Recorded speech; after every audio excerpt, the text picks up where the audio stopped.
Dark Discoveries is a podcast that dives deep into the darkest corners of history, mystery, and the downright bizarre.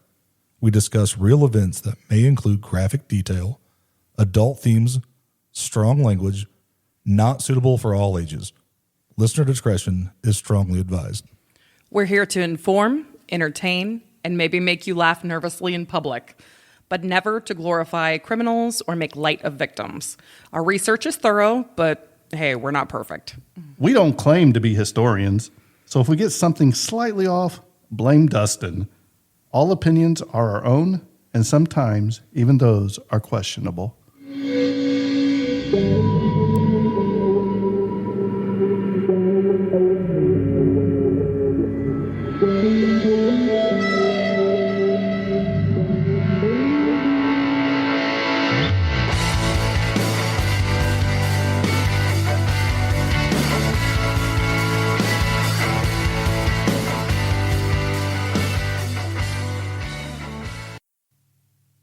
Welcome back to Dark Discoveries.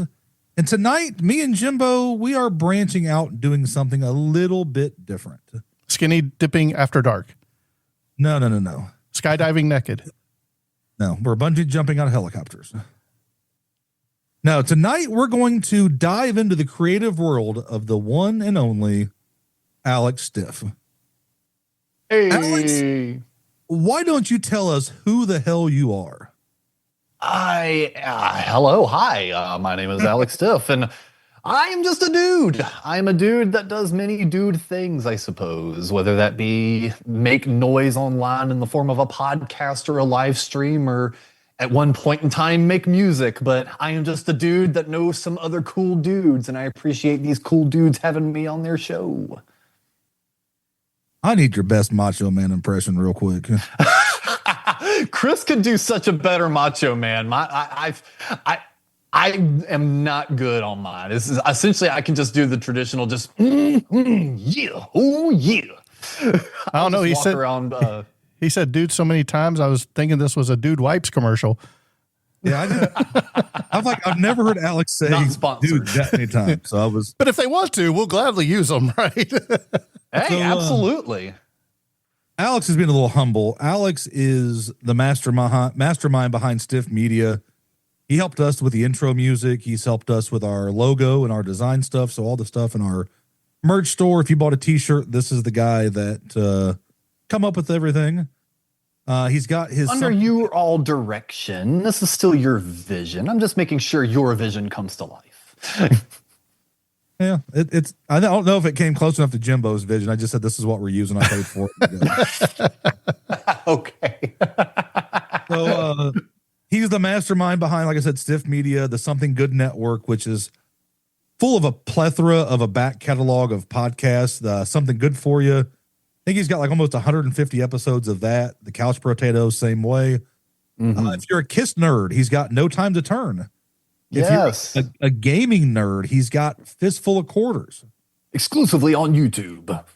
And then he was the lead guitarist of a band called The Fill-Ins, which I'm going to try to throw my favorite song at the end of the episode if I can get this technology to work, but we've been struggling tonight. So there's your inside baseball. Yes, and slight addendum as the intro stated. If we get a detail wrong, blame Dustin. We're already having to do that, man. We shout out to Mikey Black, the actual true lead guitarist of the Fill-Ins. I was rhythm guitarist. But see, when I was seeing you, Mikey Black wasn't there. He was he in the audience? Mikey was there. What was the last show you saw? Star Bar. He was at Star Bar, wasn't he? Yeah, he performed. He was in the band. And Dustin's wrong. I'm 99% sure that any version of the Fill-Ins that you saw had Mikey in the band. I thought Mikey was there but not playing because you had the other guy playing guitar. You had Cap, and I can't remember who was on drums, and I thought you had the one guitar player, I'm spacing his name, that played like 2 shows with you. Because it was The Return, it was like Halloween. I thought Mikey was there, but I didn't think he played. Okay. Well, so wow. wow. So you actually did see one of the few shows. Was that the show with Cap on guitar? Yeah, I think I don't know. I know. Oh man. Okay, so Too so long for the ago. last, we'll go ahead and go down Phil Lynn's path. For the longest time, the main core three members were myself on rhythm guitar and vocals, Mikey on lead guitar, and then James Cap Nunn on bass guitar. And then we went through more drummers than a teenage boy goes through tissue. So no point in going through every other damn drummer that we had. But eventually Mikey decided that he wanted to go full time with his metal band, and we had a farewell show for him. And at that time, it was going to be a whole lot easier to find a new bass player than it would be to find another lead guitarist. So that's when we just transitioned Cap over to lead guitar. We found a bass player, and then we had a new drummer at that time too. So that was kind of like the return thing that we tried pulling off for a while before Cap decided he wanted to go further on other endeavors. And then the two new guys jumped ship as well because, no stability, so I don't blame them. But yeah, so if you wound up seeing any of those shows with Cap on guitar, that I completely spaced on that Halloween show in Atlanta. I think that I want to say I'll have to look it up. One more show after that, I feel like, but it wasn't a whole lot. I have to look it up. I'm the more I'm talking it out, the more I'm starting to question if I'm correct. I just don't feel like. I feel like Mikey was there because it was, I hung out with him and Morrison at the merch booth for a while. So, well, so I remember the night that we all went out to go get food. Yeah. That was the night of the show. We all got some food and everything, because that's when we were giggling. Because I think someone referenced Chris. Oh, I think that's when someone called Chris the Phil Lynn's manager. But yeah, it just would have been so weird for Mikey to be there if he wasn't performing. That's the one thing. It's so hard for me to put him all the way in Atlanta if he wasn't playing. Maybe he didn't, but I know you guys, you went down in Morrison's cars. I don't know if he just came along for the ride. I felt like he was there, but Well, Dustin, you've been wrong a lot on this podcast before, so it's nothing new to the audience. there's a disclaimer. But I'm gonna go ahead and toss a few things Alex's way. Alex, I noticed that you have a gigantic Kiss poster on your wall back there. So my first question to you is this. Number one, which of the original Kiss members is your favorite? And what are your top 3 favorite Kiss songs of all time? I'm putting you on the spot, buddy. I bring the hard questions. No, you're good. After doing 40 some odd episodes of No Time to Turn, seems like I'd be ready for this kind of question. But the truth is that it's kind of a multifaceted thing. So like growing up, it was always Ace, R.I.P. Spaceman. But because he had it all. He had, the gimmick of the smoking guitar, cool songs, great makeup, great costuming, so Ace was my man growing up. But as I started becoming more of a musician, and people can talk shit on him all they want, Paul's kind of my favorite. I kind of relate to Paul in a lot of ways. The guy that kind of wears his emotions on his sleeve. It's like I read his book. Everyone's like, "Oh, you're such a whiny little butthole" in his book. I don't know. I hear a dude that has a clear vision of what he wanted and a whole lot of other people around him not helping him fulfill this vision. I would get a little annoyed too, and I did. So it's like, no, I kind of relate on that. So to dovetail into my favorite songs, at this point, there are a lot of classic Paul Stanley songs. I Stole Your Love. I think that is the quintessential Kiss song. Everybody is on fire on I Stole Your Love. Peter is ruckus on the drums. The bass line is great. You've got a dual guitar solo from both Paul and Ace. So it's like, I don't know. If I'm just pointing anyone toward a Kiss song, just to be like, what is the band? It has to be I Stole Your Love. Number 2 would have to be, and this is a tough one, but honestly, Room Service. I like the intensity and the drive of the song. They're not plodding along. It's got goofy, fun lyrics. And again, everyone's just kind of on fire. Fantastic ace solo. Peter is just pounding the drums. It's almost a proto-punk song with the speed and, aggressiveness that they're rocking out with. Number 3, I don't know. I really don't.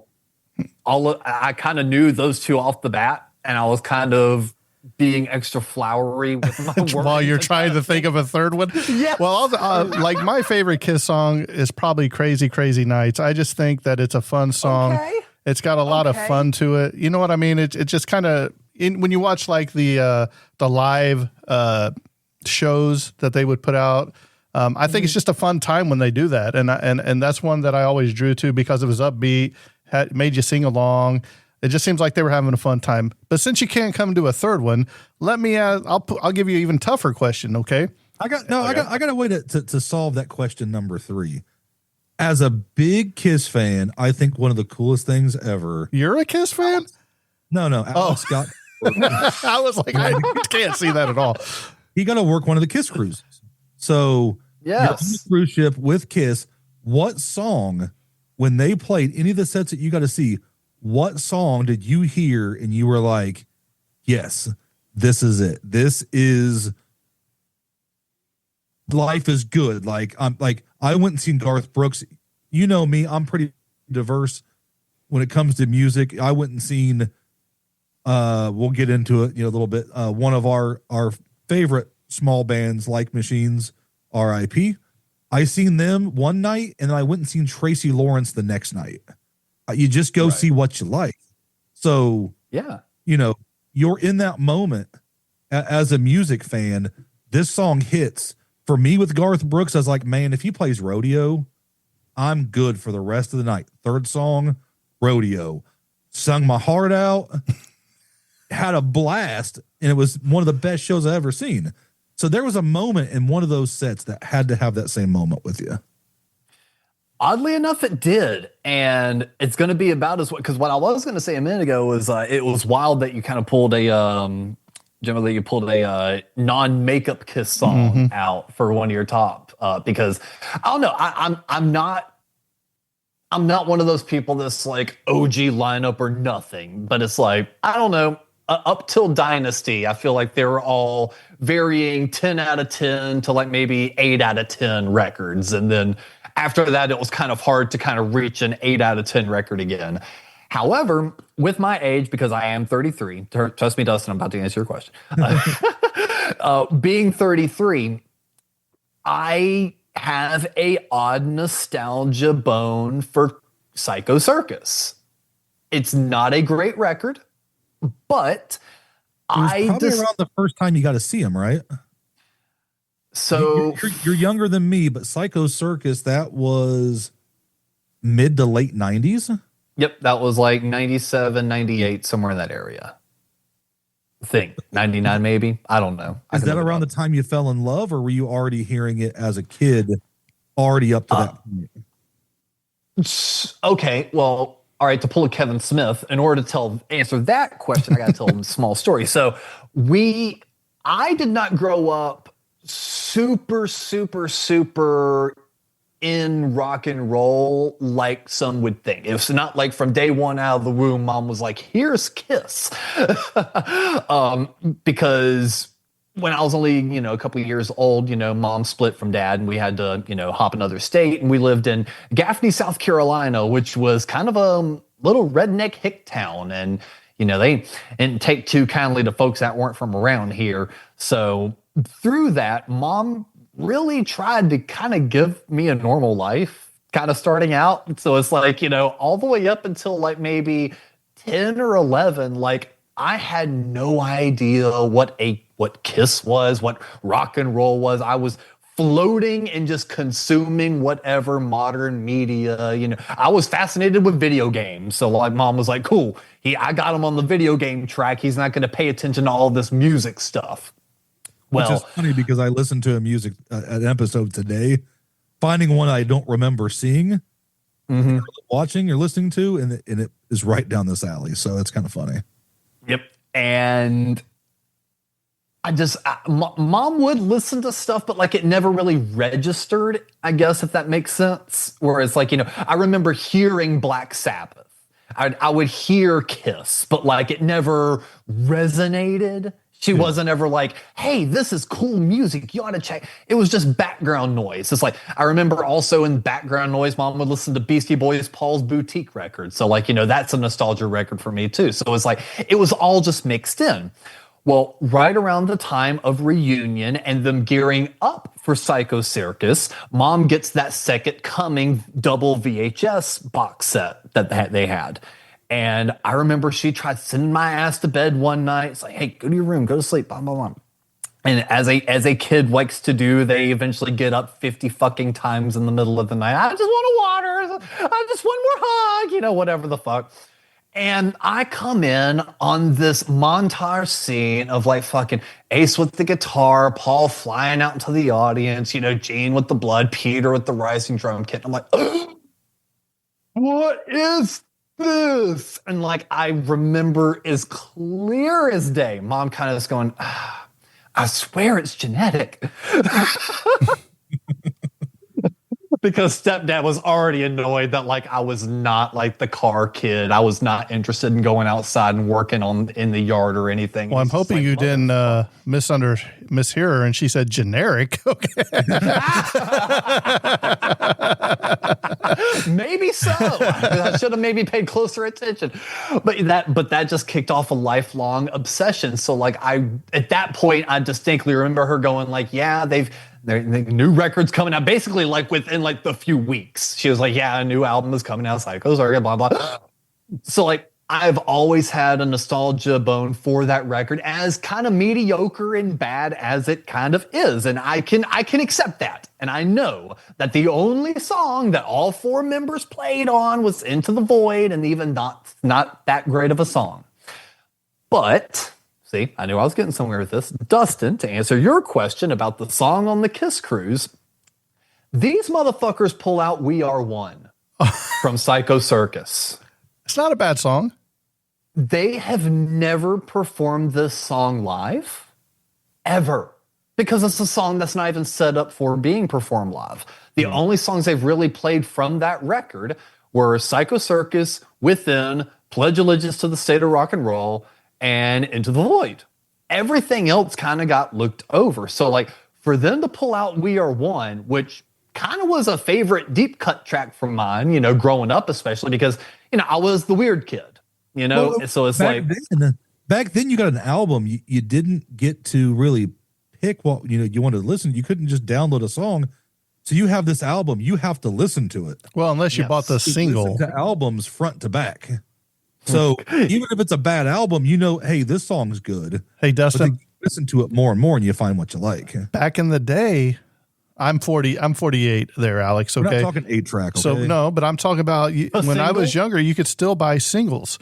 And if you were lucky, on the backside, there was a different song, or it might just be an instrumental version. So you could still get a single of something that you wanted to listen to. You didn't have to always listen to the whole record.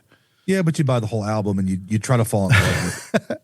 All right, Alex. So I think you've answered those questions. So I'm going to make it even harder for you. Are you ready? Oh boy, here we go. So we've established that you're a Kiss head, or whatever they call them guys, the Kiss Army. Also, I'm going to drop some. What you wait? 411 on you, Jimbo. You wait until I'm done with him. Not only. Hey, I said wait.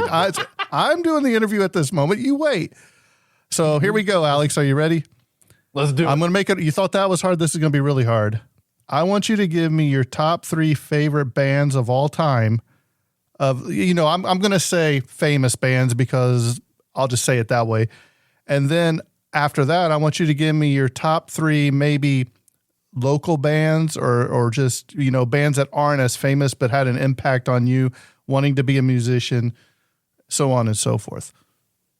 Okay, well, top 3 favorite popular bands. That's the easiest question because there have been 3 bands I've been borderline autistically obsessed with my entire life, and I say that with absolute love. I need to maybe be evaluated because I share some similarities, so I say this with pure love. But no, Kiss, Ramones, and Misfits. Those three bands, I have a weird encyclopedic knowledge over them. There's not a great deal of similarity between the three, so I can't even draw a correlation of like, oh, well, clearly he likes this. Nope. Each band is very different musically. Each band is very different in the way that they operate and the way that the machine of the band works. So I don't know. I guess just in a way theatrics, because they were each band was very theatrical in their own way. Even the Ramones, don't think for one second that matching leather jackets and blue jeans were not a conscious choice. So that would definitely be my three biggest, but I'll have to modify your last question some, because I don't know. I don't want to sound egotistical or weird, but like, no local bands ever inspired me to create music, because I was already creating music before I was around any sort of local musicians. So that's definitely not a slight on local musicians, but like, I had already decided and started writing music before I was around any peers or going to any local shows. So that's a bit difficult, but favorite bands that I wound up kind of meeting in the scene that I always wanted to continually play shows with. A band, The Stir, that later turned into Like Machines, that I know that Dustin knows all about. The best band you've never heard of. And it's absolutely 100% the truth. No, those guys, absolutely fantastic. I could still, we were semi chit-chatting about this beforehand, but like, I still remember the first time actually meeting these guys. It was playing at the world famous Milestone Club in Charlotte, North Carolina.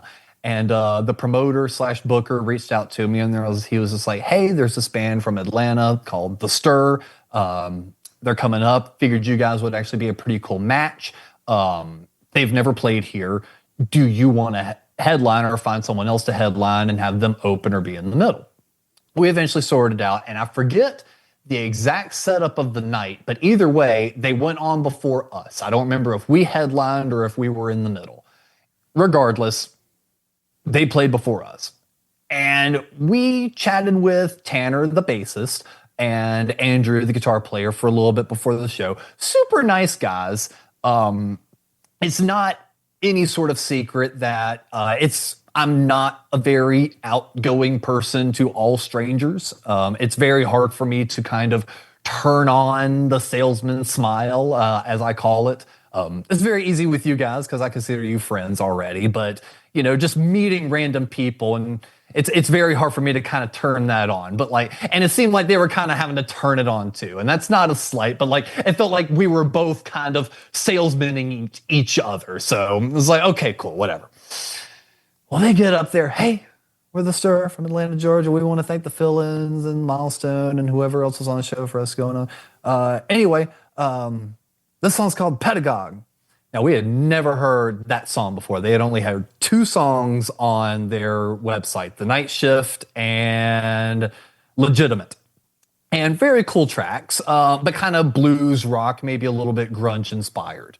And all of a sudden, they bust out with the song Pedagogue.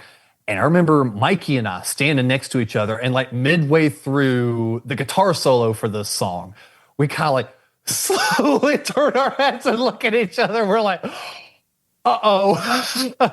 Oh, we might be in trouble. We got to follow this. These guys are fucking good. Oh, man. We knew they were good, but holy fuck. And I remember at the end of the set, they kind of get off the stage. They're kind of getting packed up and everything. And Andrew, the guitar player, walks up to us and goes, how do we do, man? Jesus fuck. You should say, you was okay. Let me show you how it's done, right? Well, yeah, kind of. I'm still kind of keeping the face a little bit. I'm like, yeah, it was good, dude. It was good.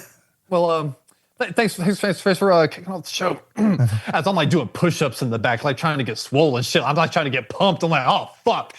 And we get up there. I honestly do not remember how we did. All I remember is that the Stir royally kicked my ass emotionally and mentally, just being like, this band is amazing.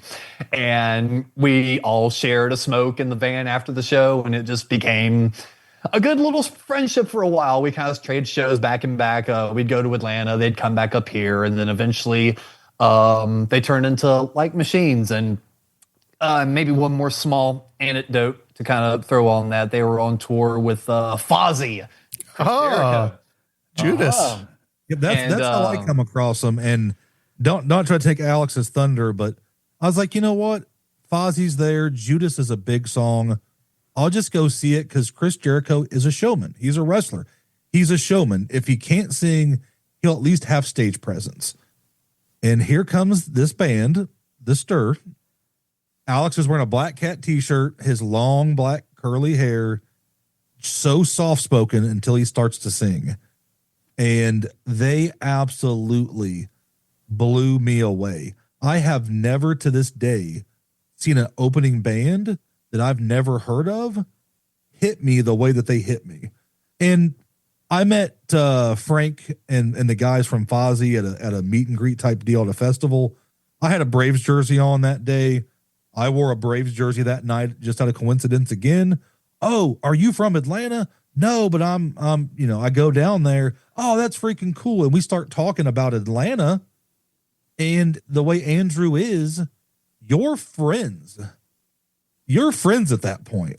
And then I seen him a few months later at a different place. And then from then, we went to Nashville and at that point, it's hey man, here's a half gallon of wild turkey. Cause you said you can drink a lot. Like, I know you guys aren't probably getting paid much, but here's some booze. I appreciate it. And it's like, oh crap, I don't have guitar strings. Carter's Vintage Guitars is just up the road. You mean to take you? And then I'm listening to unreleased music on the way to Carter's Guitars and back, and we've been friends ever since. So unfortunately the band broke up. I've got his guitars. I was able to get those and be the I'm just the caretaker of them. I can't play. I tried, but at some point they're going to make it where they need to be.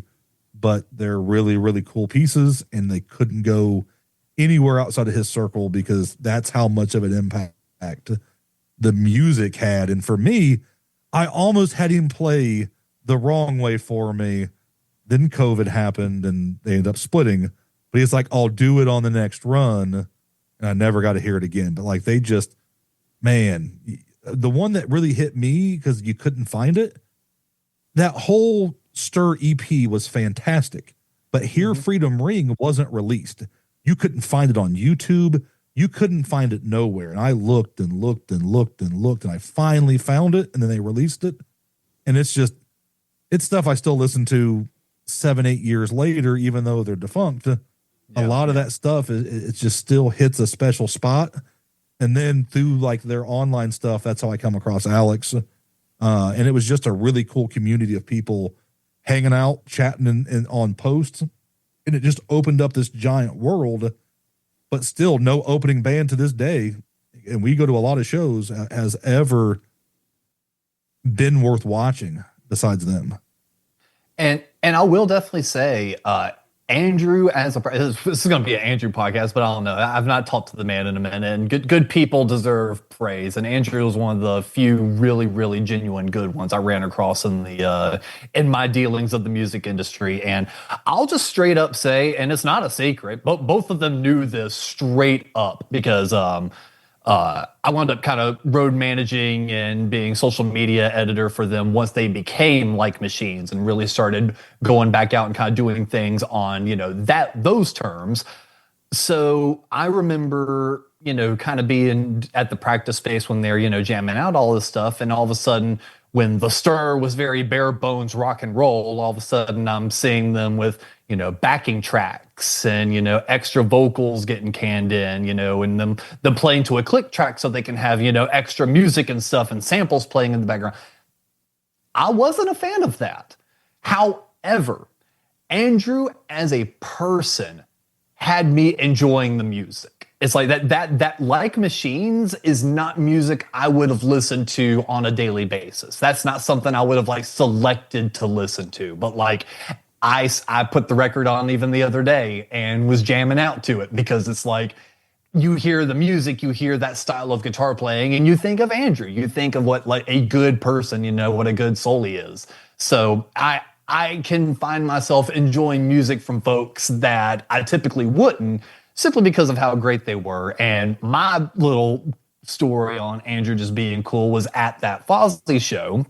He sends me a message earlier that day, and he's just like, "Hey, dude, are you planning on coming out? We're in Charlotte tonight." I'm like, "Fuck yeah, I was planning on coming out." He's like, "Cool, don't buy tickets. I got you, XYZ, bring your lady, blah, blah, blah, and blah." Well, right as I'm about to hit the door, he goes, "Hey, man, have you left yet?"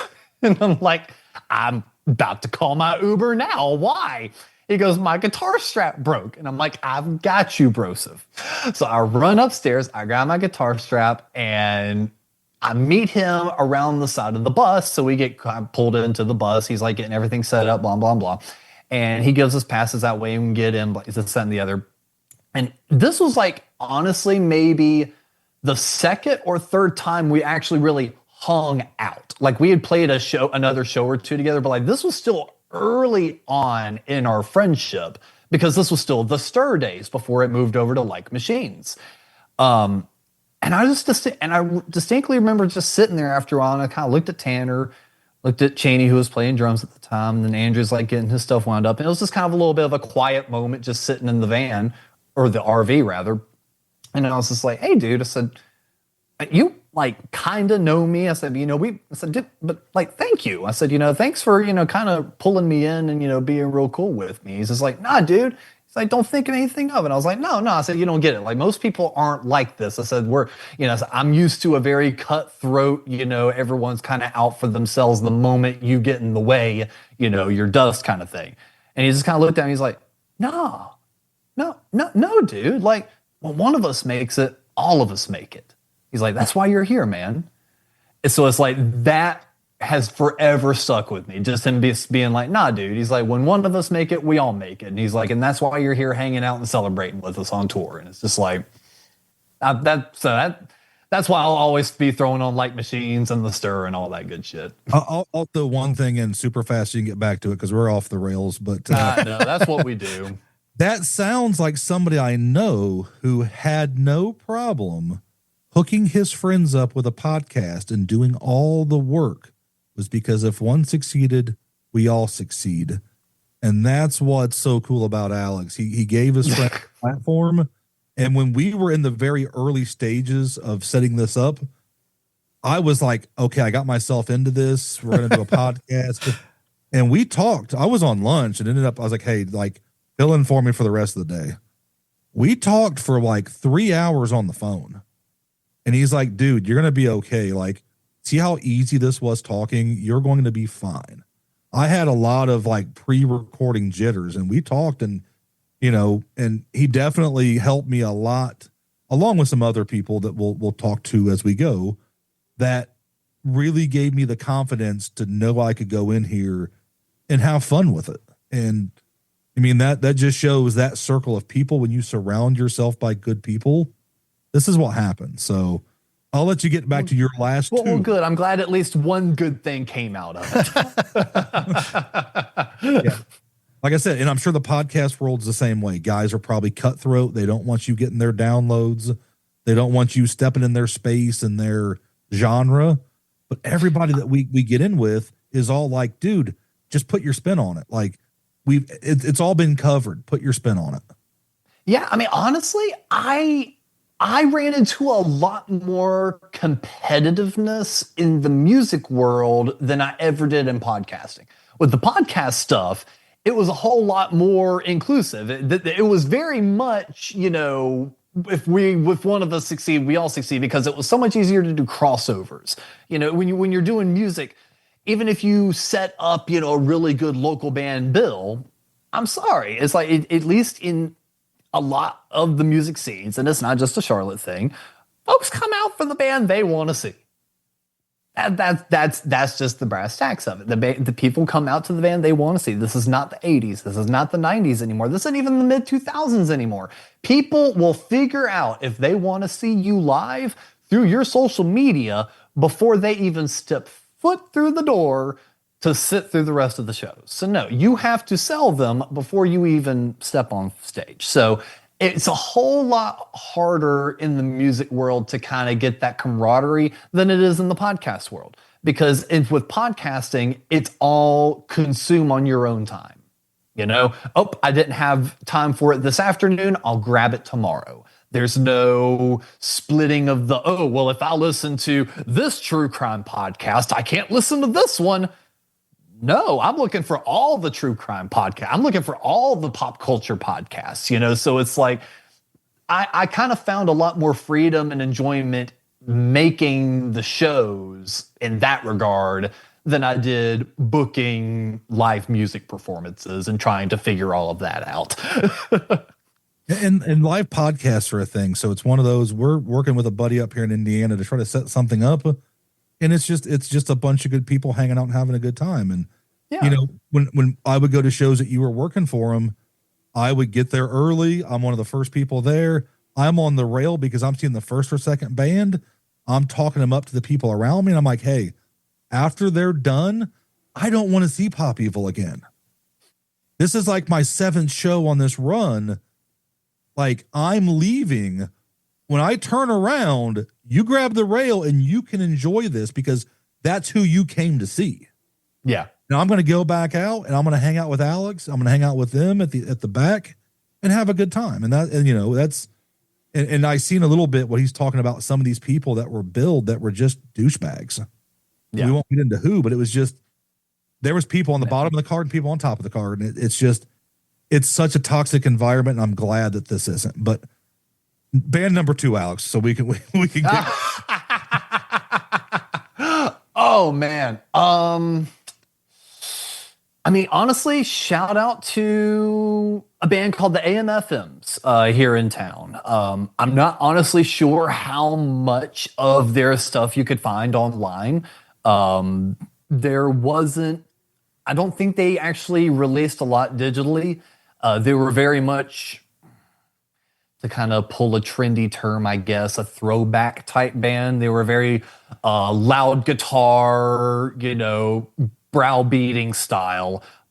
They released like, you know, vinyl records and shit like that. So I think ACD, so I don't know. I have not looked up much of their stuff, but the reason they are even on my radar is because the co-host of No Time to Turn, Russ Mad Brother Ward, his band featured a guitarist named Andy Krause off and on for a handful of years. And I guess if there were any other people kind of around me that I kind of looked at and was just like, damn, was Andy. Andy was always a great guitarist. So I remember even being like 16, 17, you know, 18, kind of looking at his playing, being like, damn, yeah, he's pretty good. I want to get better at playing guitar because this kid's pretty good at playing guitar.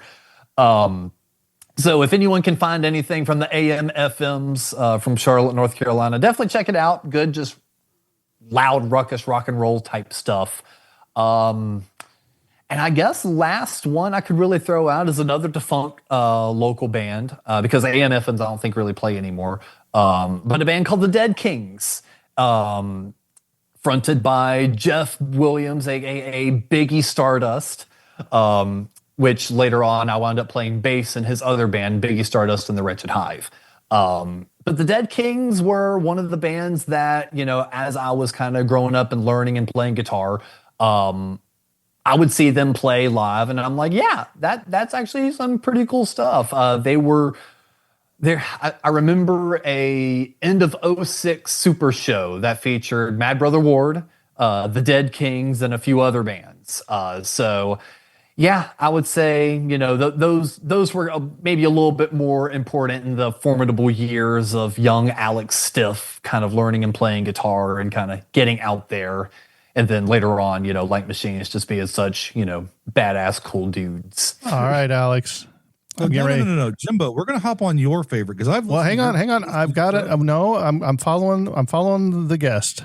So, Alex, you mentioned music so far, and then you dropped true crime. So it's time to put the two together. Are you ready? Hey! Here we go.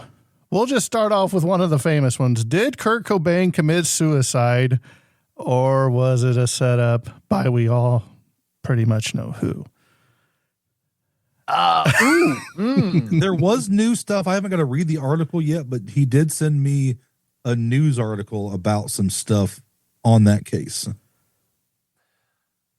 Did I send you a news article? No, I sent him a news article. Jimbo sent me one. So I think today. It was last night, I think, but there's some new stuff that they were looking into. So it's interesting that it's not a cut and dry case. Okay, so that we could actually go for a minute on this, and sorry. That's fine. We got all night. Yeah, we're good. No, you got me thinking. He's like, let me pull up my notes. If you need to, we can bring you back and we can talk this because.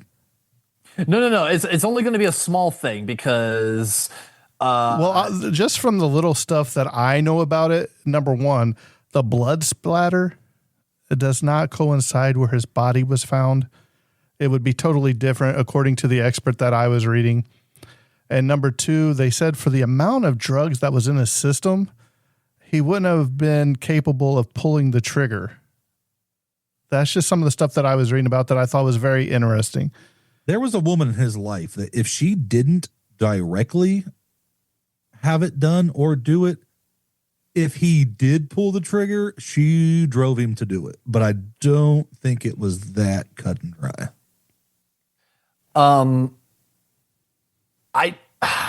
I can't look at it, so I'm using my phone right now for my camera, so I can't pull that up.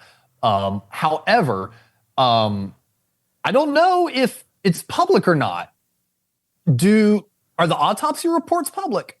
Like all of the documents? Shouldn't they be? If not, with the Freedom of Information Act? I don't get into that. My daughter, of all people, I may have to ask because she's like, I was looking at autopsy photos. I'm like, why are you doing that? I was just reading something about something and I come across them and they're disgusting. I'm like, yeah, don't be looking at autopsy photos. You don't need to do that. So I'm not necessarily referring to the photos, but I'm talking about like the documentation of everything. The reason I ask is because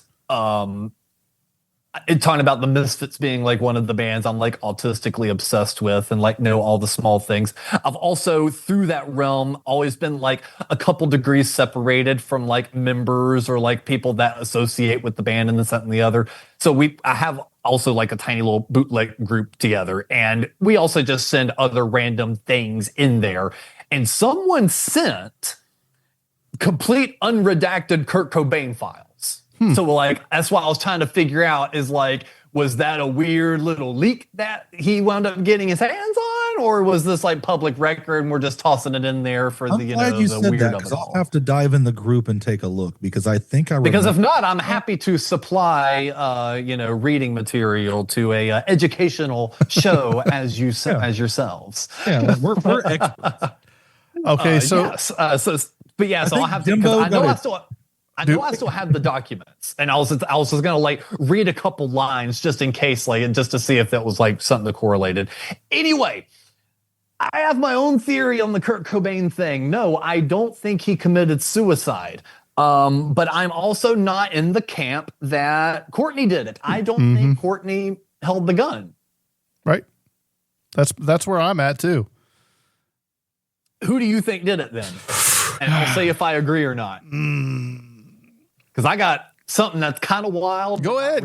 Because it was in a documentary. I haven't really dove into it for a while, so I want to make sure I have my facts straight before I just, name drop somebody I don't have my facts straight. That's the problem. I haven't listened to nothing or took anything in for a while, so it's probably going to be something I don't recall. But like I said, I'm gonna dive in, but I want to hear what you have to say and see if that's where I come to unbiased. And I'm sure we'll cover this in a future episode anyway, Dustin, correct? Well, now I have a topic to talk with Alex about because we were talking about how can we cross over, and I want to do a little bit more discussion based on things and maybe get his love for podcasts back. He's like when Shawn Michaels lost his smile. I wish he would have lost his smile forever. But just remember, listeners, I think Sean lost all his power as soon as he shaved his fucking head or cut his hair. Ever since then, he's just like looked worse and worse. Hey, like, let's not go down. Don't go down wrestling yet. That's the next topic, probably. So let's focus on Kurt Cobain at the moment. Okay. Sorry. we have got some ad revenue. So we have been paid for this. We're not going to disclose how much, but we have been paid. So therefore, we are professionals. As scary as I'm not. is. Except we can't figure out our audio half the time. So I think it was El Deuce. I think he did it. And do you know what's your basis for that? The motherfucker said it himself. Well, there is that, but dude looked straight down the barrel of a camera and all but said he fucking did it. So I remember seeing a documentary years ago, and he was brought up as like somebody that could have, been involved. And like, I remember just him being like, yeah. And like, why are you asking me these questions? Like, what do you want to know? What is this going to solve? And kind of like in talking about it in such a way that's just like, oh, you're saying you did this. And like, but like, why are you continuing to pry? right. So I think he did it.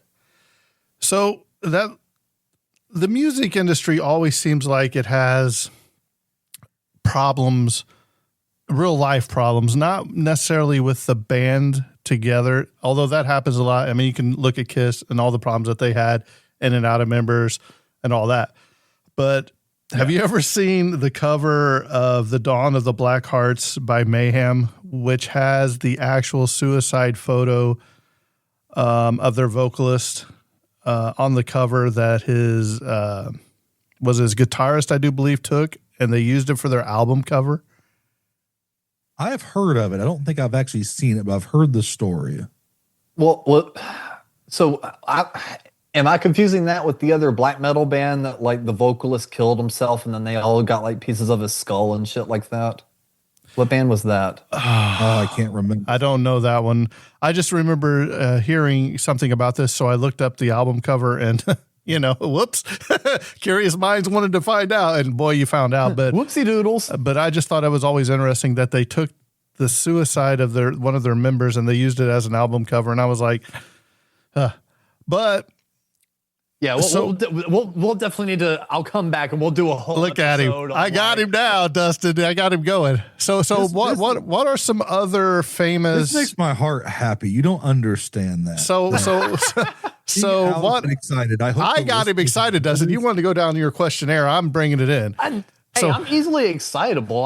I know very little. I'm along for the ride. So what are that we weren't going to go on? My iPad has been a friend over here. I've been looking up stuff. What are some other make sure my name's. What are some other conspiracies? It doesn't necessarily have to be music related, although we can start there.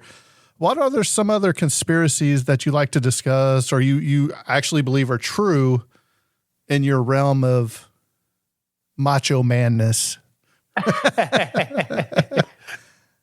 Honestly, man, it's that one is a little bit more difficult. So that is part of the reason. All right, so a little bit of Something Good Network trivia for you. That's the reason I never co-hosted Cryptic Conspiracy Cult. Not because I wasn't interested in that kind of stuff. I am such a consumer when it comes to that stuff. I'm not really a researcher with that. I'm unfortunately very in one ear and out the other when it comes to that. That's almost my popcorn entertainment. And that's not to belittle it. That's just to like be honest about it. Like that, I don't usually go too deep divey into conspiracies. Like for instance, the Kanye documentary that came out recently. Love 50 Cent. I'm just taking all of this at face value. I don't have the thing that's in me to like watch the documentary and then go, well, let me back reference this against other things. Right. Same thing with Making a Murderer. I consume. I just consumed it. Was just like, yeah, I guess those Avery guys are fucking innocent then.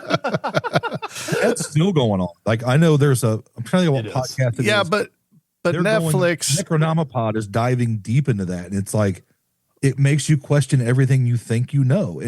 But you got to remember, Netflix was all about the views, so they left a lot of stuff out of that documentary. Yeah. So they make it like, oh, these guys are innocent, when there's actually a lot more into that if you look at it. Actually, because there was a second version. Have y'all done an episode on this? Not yet. He'll have to come back again. What I'll come back for. See, that's what. Well, no, I'm just saying that. Wait a minute, that's the second time you're coming back, because you're always coming back for Kurt Cobain. No. That one. No. I'm reverting the other one. I'm pulling the other one back. I'll take backs. I'll come back and do this episode because I'm actually a little more educated on this one. This was probably the last true crime conspiracy related thing I actually did my own research and deep dive on. Okay. Chris never gave a fuck about it. So like that never became a cryptic conspiracy cult episode. Oh so man, we got a lot to talk about. Okay, cool. So I would be more than happy to come back at a later date after I refresh myself. Brendan just wanted to get home and watch wrestling. Remember, he asked the cop, I just want to get home and watch wrestling. For making me dive down another ginormous rabbit hole. Well, there's also, as Dustin likes to point out, he's working on a case about the Murdaugh murders or whatever. Murdaugh, and it's not so much conspiracy, but that the Murdaugh murders is just I'm sure the shadiness or the manipulation has gone back for generations with that family. From the beginning they've had power, and when there's money there's power, and up until recent times you could get away with things, but now with all the technology there's cameras everywhere. You can't get yourself out of nothing. Well, see, and that's kind of what I think I was semi-proven wrong without actually vocalizing it, which is weird because usually I have to vocalize something and then the universe likes to prove me wrong. But I was having a thought the other day, which was you don't really hear about serial killers anymore, like mass murderers. Like, a dead body was found somewhere. And then, a couple days later, another dead body was like Texas right now. Linked. Texas has got a serial killer on the loose, right? I was about to say it. I was just like, no, as soon as I started having the thought, all of a sudden that shit comes out. And I'm like, oh, fuck, never goddamn mind. It just took a minute. Yeah, I haven't got a chance to dive down because of work, but I'm going to dive into that because there's no way they can't be related. Like, yeah, they may be dumping bodies in that river for a long time, but somebody at some point was dumping their victims in there. There's you can't convince me otherwise. There's too much coincidence not to be. All right, So time to throw another rapid question at him. Are you ready? Are there any musical talent or actors do you think that have ever faked their own death and are still alive or were still alive at one point? I mean, you hear about Elvis, you hear about Michael Jackson, Tupac. Do you think that there is any truth to any of those people still being alive or had been alive after they faked their death? I think it's fun to go down those rabbit holes. I do. Same thing with I think the OG is Paul McCartney dying and then them getting Fall Paul and giving him like plastic surgery and fucking his teeth up and everything and all that. So like, we actually did do an episode on that one. I was just like, we've got to do an episode on fake Paul McCartney. So the good thing is the Beatles played into that a lot. Why wouldn't you? Exactly. So it's free publicity. So with that one kind of being like the proto version, I think that's like the first major one in history that's like a musician faked his own death, or or the band is covering up a death rather. I don't think so. I would like to think that David Bowie faked his death and he's just kind of chilling somewhere. That feels like a very Bowie thing to do. Same thing with Prince. That feels like a very Prince thing to do. No, I'm just going to disappear. Well, it's like Michael Jackson, man. They were. You're the reason the doves cry, and then disappears. You know, so it's like. Well, it's like Michael Jackson. That schedule that they had him on to pay back all that money, man. That was a rough and brutal schedule. So if anybody would have done it, it could have been him, but I don't think so either. I mean, because AI has gotten so good these days, they're like, oh, look, Michael Jackson's hopping out of the back of this. You know, we've all seen the video of the ambulance, and he's walking in here behind, and you got the people, but you don't know what's fake or what's real anymore anyway. So, and AI is getting really good at it, except when they don't give Dustin all 5 of his fingers. Yeah, he likes to mess with pictures, and it's always Jimbo loves his AI. He loves throwing stuff in to make pictures. Why not? It's fun. But they never get the hands right. Which is funny because you talk about that, and it makes me think of a topic I'm going to eventually do, and that is the Viper. Isn't it like the Viper Room? Wasn't that Johnny Depp's club? So Johnny Depp owned a nightclub with River Phoenix. Okay. He died there. And it's just, there's a lot of, some shadiness around that as well. And I love Johnny Depp. I don't think there's a better, character actor than him when it comes to playing somebody. Mm-hmm.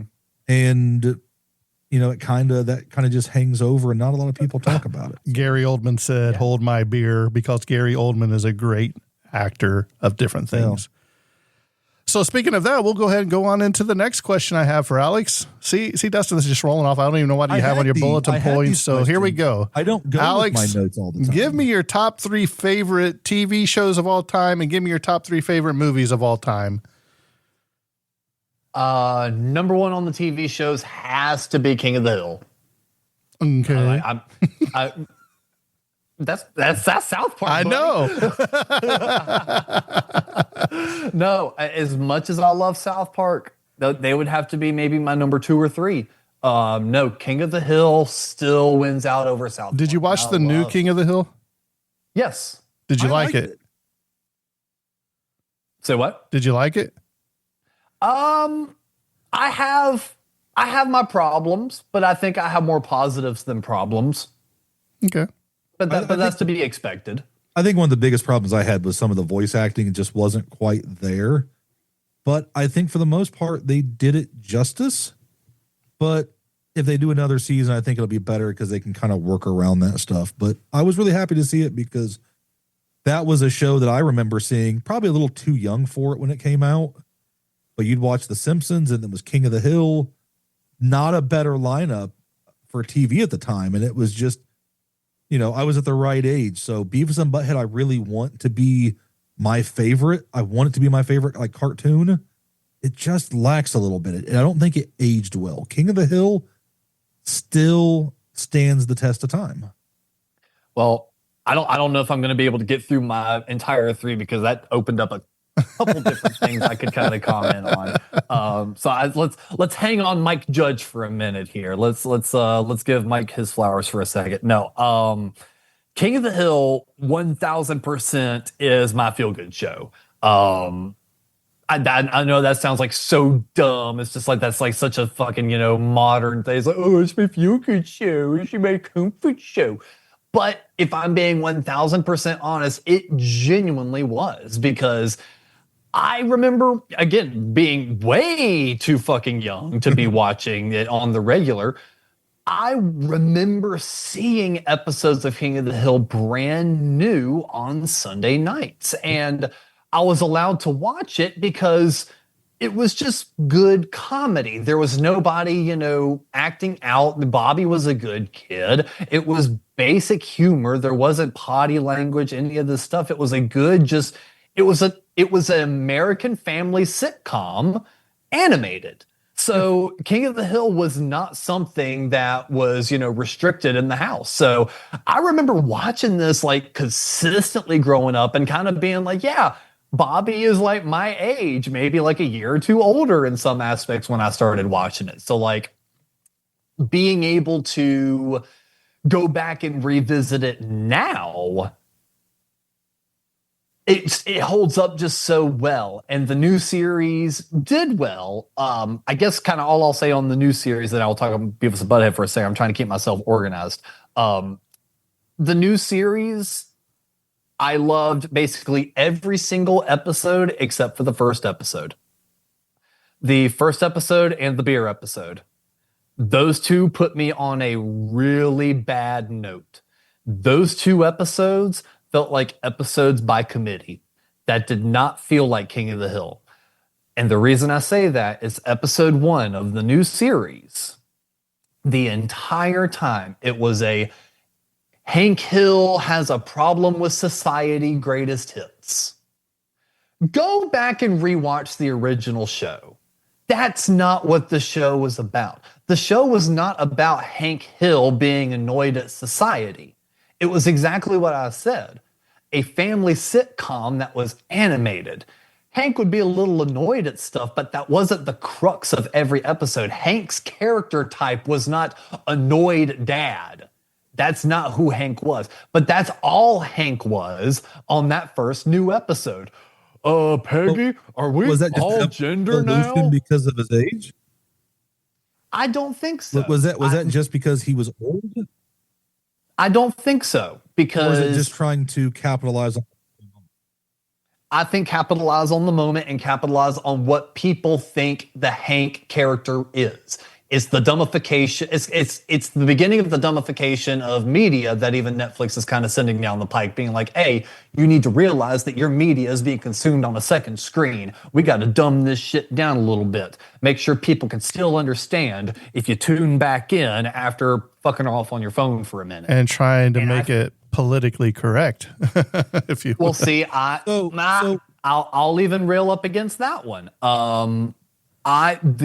I think on the Couch Potatoes I mentioned this, but I know I mentioned this quite a few times, and I may have even made a Facebook post about it. Before the new show dropped, I said, I guarantee you people are going to call this new show politically correct or woke. I said, I'm calling it now because people do not understand what the Hills represented to start with. The Hills have always been progressive. All the way back in season 1 or 2, the fucking Turtle Song episode where Peggy is trying to learn her voice. Hank, you gonna let that woman in your house? She looks a little pro-choice there. Talking about the musician that Peggy hired, that with the green hair and shit.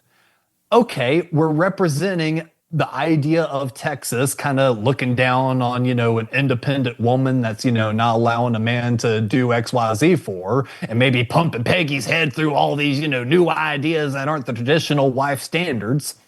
But what does Hank do at the very end? He brings her Betsy and stands in the back room and supports her song, all the way up to the point where Peggy decides, oh, I'm not going to make this song about being a man-hating turtle. She flips it around, is just like, oh, and then, she finds the loving man turtle and they live happily ever after, yada, yada, yada. They found a way to meet in the middle. Hank supported her and her going out on her own and doing her own independent thing, all the while Peggy flipped back around and said, but I acknowledge Hank and his stance, and it's why it's such a great fucking show. They have always been progressive. They even had a tranny episode where Peggy is hanging out with somebody that was transgender. All the way up to the point where the rest of the crew were kind of dumbfounded about what was happening, but Peggy was still there for her at the end of the day. How is this any different than the Toxic Man episode that everyone wants to point the finger at in the new season? No. Hank is cutting down some toxic masculinity traits that new Hank picked up from Cotton and that he did not have a chance to siphon before his time, which is why we get that little flashback scene of him holding good Hank and him just being like, hey, don't hold him for too long. I don't want you rubbing off on him. And then it clips back to the scene. He's like, yep, too late, old man. Hank is cutting that generational curse, and he's making sure good Hank doesn't continue it.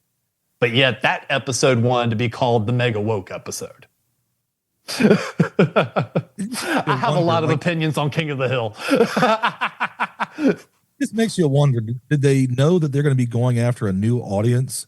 Kind of like if you watch the show The Office, the first season was very over the top with the characters. Did they take that approach in like the first episode to get new people in?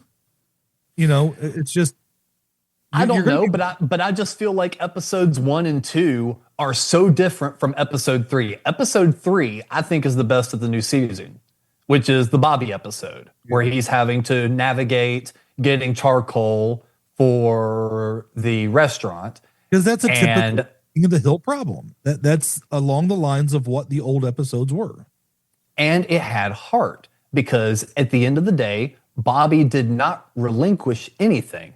Bobby stood up for himself. He goes, no, I'm not somebody that's just doing this for the sake of doing it.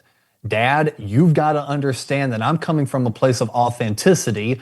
Guy selling the charcoal, you got to understand that in order for me to make this Bobby Fusion food, I need this. I'm showing it respect. Other people may not be, but I am. Sit down at my table and eat with me and let me show you that I know what I am doing here. Everyone is against me, even my own father, but I am still willing to sit down with you and show you that I know what I'm talking about. That is so different from episode 1 and 2. I gotta go back. Where episode 2, Bobby has a fucking stick up his ass and is talking shit to Hank the whole time. I was getting annoyed. I was almost ready to turn the series off. I'm like, this is not Bobby. This is not the characters. He would not be going after Hank like this, being like, shut up, old man type stuff. Like, the fuck is this character trope that they're giving Bobby? So I hated the first 2 episodes, but everything after that was fantastic. I loved it after that. All right, so we got King of the Hill, and what'd you say number 2 was? South Park? Probably South Park. And what's number 3? You were supposed to talk about My Judge there for a second too, I think, unless you missed. Well, yeah, I was going to say, Dustin was saying he wanted Beavis and Butthead to kind of be his favorite. I remember still kind of growing up with Beavis and Butthead, but not the original episodes. It was when they were doing the box sets. And MTV2 basically ran Beavis and Butthead 24/7 to promote those box sets. And they had a phone number you could call, and like, it was like early AI. It was like they knew, like, you could ask basic questions and a soundboard would like recognize what you said and like play a voice clip that would like reference a response to a question you would give. So I remember calling that over and over. And if I'm being honest, those old episodes do not hold up. The only episode I think that does hold up is The Great Cornholio. The episode where they start out in the fucking restaurant and he's drinking the fucking Jolt Cola and fucking loses his mind, and immigration comes to pick his ass up. And the best fucking scene, he's in the fucking office where they're just like, well, where is this guy from? He goes, he keeps saying he's from Lake Titicaca. And Beavis walk around and Lake Titicaca, Titicaca, Titicaca. Whoa! He's like, yeah. And he keeps saying he needs TP for his bunghole. What the hell is a bunghole? And he walks over and he's like, you are a bunghole. And so am I. I thought the movies held up good. Yes. Do America and Do Christmas, I thought those were substantially better than any episode. I don't know, man. If you go back to when they first came out and they had the music videos with them, I remember them making fun of Garth Brooks with the Thunder Rolls. And then when they're washing the dog, I mean, come on, man. How does that not hold up? so it holds up for us that enjoy that kind of stuff, right, and enjoyed it in the time. However, I will say, and I will stand on all 10 on this statement, you guys have got to watch Beavis and Butthead Do the Universe. Seen it? And the new series. Dude, they're pretty funny too. I'll have to hop in the series. Fan fucking tastic. Did you see it goes to show how much of a goddamn genius Mike Judge is. Because the movie set up the fact that there are a multiverse of Beavis Buttheads. Yes. So now we get to see what happened if Beavis and Butthead had continued to age with us and now they are old people, and so it's old Beavis and Butthead problems. And then we also get the alternate universe where it's the 90s version of them just kind of transplanted in today's time, but they're still commenting on music videos, and like the fucking TikToks that they comment on are goddamn gold. What was the episode where they had the metal detector out, remember? And Beavis is out there with a shovel because they're going to go get rich, right? And he's like, hey, Butthead, will that work on your braces? And he's like, I don't know. It's like, beep, beep, and he just smacks him with the shovel in the braces, man. I was cracking up so hard. Okay, so the new series is genuinely fantastic. So what would be your third one? I'm going to make it a little bit harder. Sweep. Let's take away animated series. Sweep? Did you just say that? So we were watching it on Netflix with my daughter. Probably The old episodes? Yes. Remember when you're at the checkout and you hear a beep? Think of all the fun you could have on Supermarket Sweep. He thought I was like a genius because I was knocking the questions out of the park because I remember like roughly how much that stuff used to be. Bro, seriously, I was just throwing, I had not thought about Supermarket Sweep in forever. I was just throwing out a random thing. If the old episodes are on Netflix, I know what the fuck I'm watching. They used to be. You may have to look at maybe another streaming service, but they were. That's fine. Oh, I didn't know they actually archived that shit. Oh, that's fantastic. Oh, I'm going down that route. Okay, Alex. So if we take away animated series. Yeah. Now give me your top 3 TV shows. And we still got 3 movies to go to too. So either one you want to go for is fine with me. Okay. So 3 non-animated? Yep. Okay. That 70s show. No, that 70s show. That 90s show. No. I thought that 90s show or that 1000 show. Yeah. That whatever 90s the fuck. show was pretty good, especially when you compare it to when they did the spinoff originally, that 80s show. Don't make me mute your mic, Dustin. It wasn't very good. So for one, I remember that 80s show when it aired. I watched that shit. However, I will say this. Because I think that was after King of the Hill, wasn't it? It was. Yeah. No, so this was the time period I was living on TV. It was like King of the Hill, Lost, that 70s show, that 80s show. And then America's Most Wanted. Yeah. Oh, yeah. Oh, yeah. And then Cops. Bad boys. What you want? What you don't? But no, I will say this about that 90s show. Was it good? Was it like a 10 out of 10? Abso-fucking-lutely not. Season 1 dragged like crazy. Yeah. However, go back and rewatch season 1 of that 70s show. It's not good. Nope. as much as I love the show, that 70s show did not get into the swing of things until season 3. Season 3, they really started getting their footing.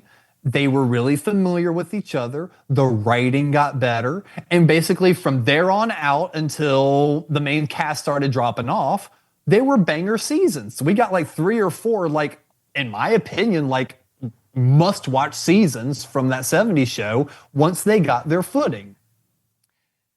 I saw the same thing happening with that 90s show. That second season was so much better than the first season. They were getting there. Yeah. I think if they had given those kids one more season, we could have gotten some genuinely good content. It just took them a minute. It was hitting you in the feels and nostalgic, and it works. But season 1 is always character development, and they're never good because they have to set the stage. They have, like you said, they have to gel. So there's a lot to a season 1, and they're usually okay or halfway through. If you ever watch the show Trailer Park Boys, to me, it took like halfway through the first season. Once they did the wedding episode, everything started to gel and click, and you understood everything. Well, I mean, even King of the Hill, I think they started hitting their stride in midway through season 2 and in season 3. That first season was kind of a drag. It's not as funny. You know, if I go back and rewatch the series, usually I just skip them. The Simpsons, good God. What people say it took up until like season 3 or 4 for them to even catch their footing. So I don't know. As much as I do see a lot of faults with that 90s show, I just genuinely wish with Netflix's unlimited fucking money, you know, that wasn't an expensive show. That wasn't an expensive cast.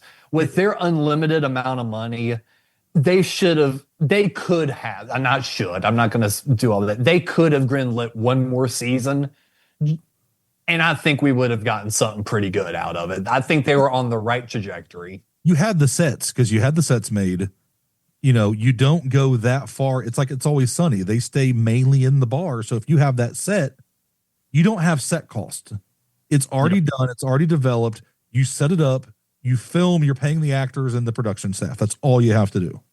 Yep. And now look at all that money they've wasted and not being able to go back and reuse that set again. So now we are so far disconnected from ever getting any more continuations. Just got to forget it. But number 2, you actually just mentioned it. Always Sunny. Fantastic fucking show. 10 out of 10. I fucking love that goddamn show. And actually, funny story. First real episode I ever watched was in Philadelphia. Tell me it was the cannibalism episode where they think they're eating human meat. Remember where Frank has his meat locked up or whatever? No, I distinctly remember the first episode I ever saw. So I was on tour with a little crust punk band, and we were kind of just staying at just people's houses the whole time. And we were going to be in kind of the Philly, Pittsburgh area for like a good few days.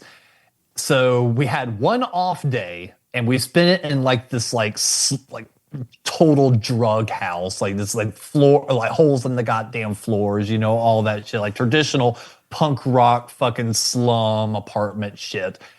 But they had on Always Sunny, and it was the episode where the twins lock them in the bar. Oh yeah. It's that episode. So like I consider that the first episode of Always Sunny is like the twins locking them in the bar, the sister trapping them in the bathroom. Like, what are you doing? No, God, no. And wasn't that the one where Frank pushes them off with the fucking off the, oh no, you fucking don't, off the top of the roof or whatever. Yeah. So yeah, no, that they immediately hooked me in with that episode. So that, yeah, I've not caught up on the last few seasons, but I know it's still a fantastic show. That's why they still keep getting renewed. I had a root canal, and they're like, you can watch TV. And I was flipping through, and it was Always Sunny. And I'm like, at least I can watch this while you're drilling it in my face. Hell yeah. And then number 3. Yeah. That's a tough one because I can already name off some that I'm sure you guys are like, well, what about this one? That are just like, no. The Office, no. Big Bang, no. I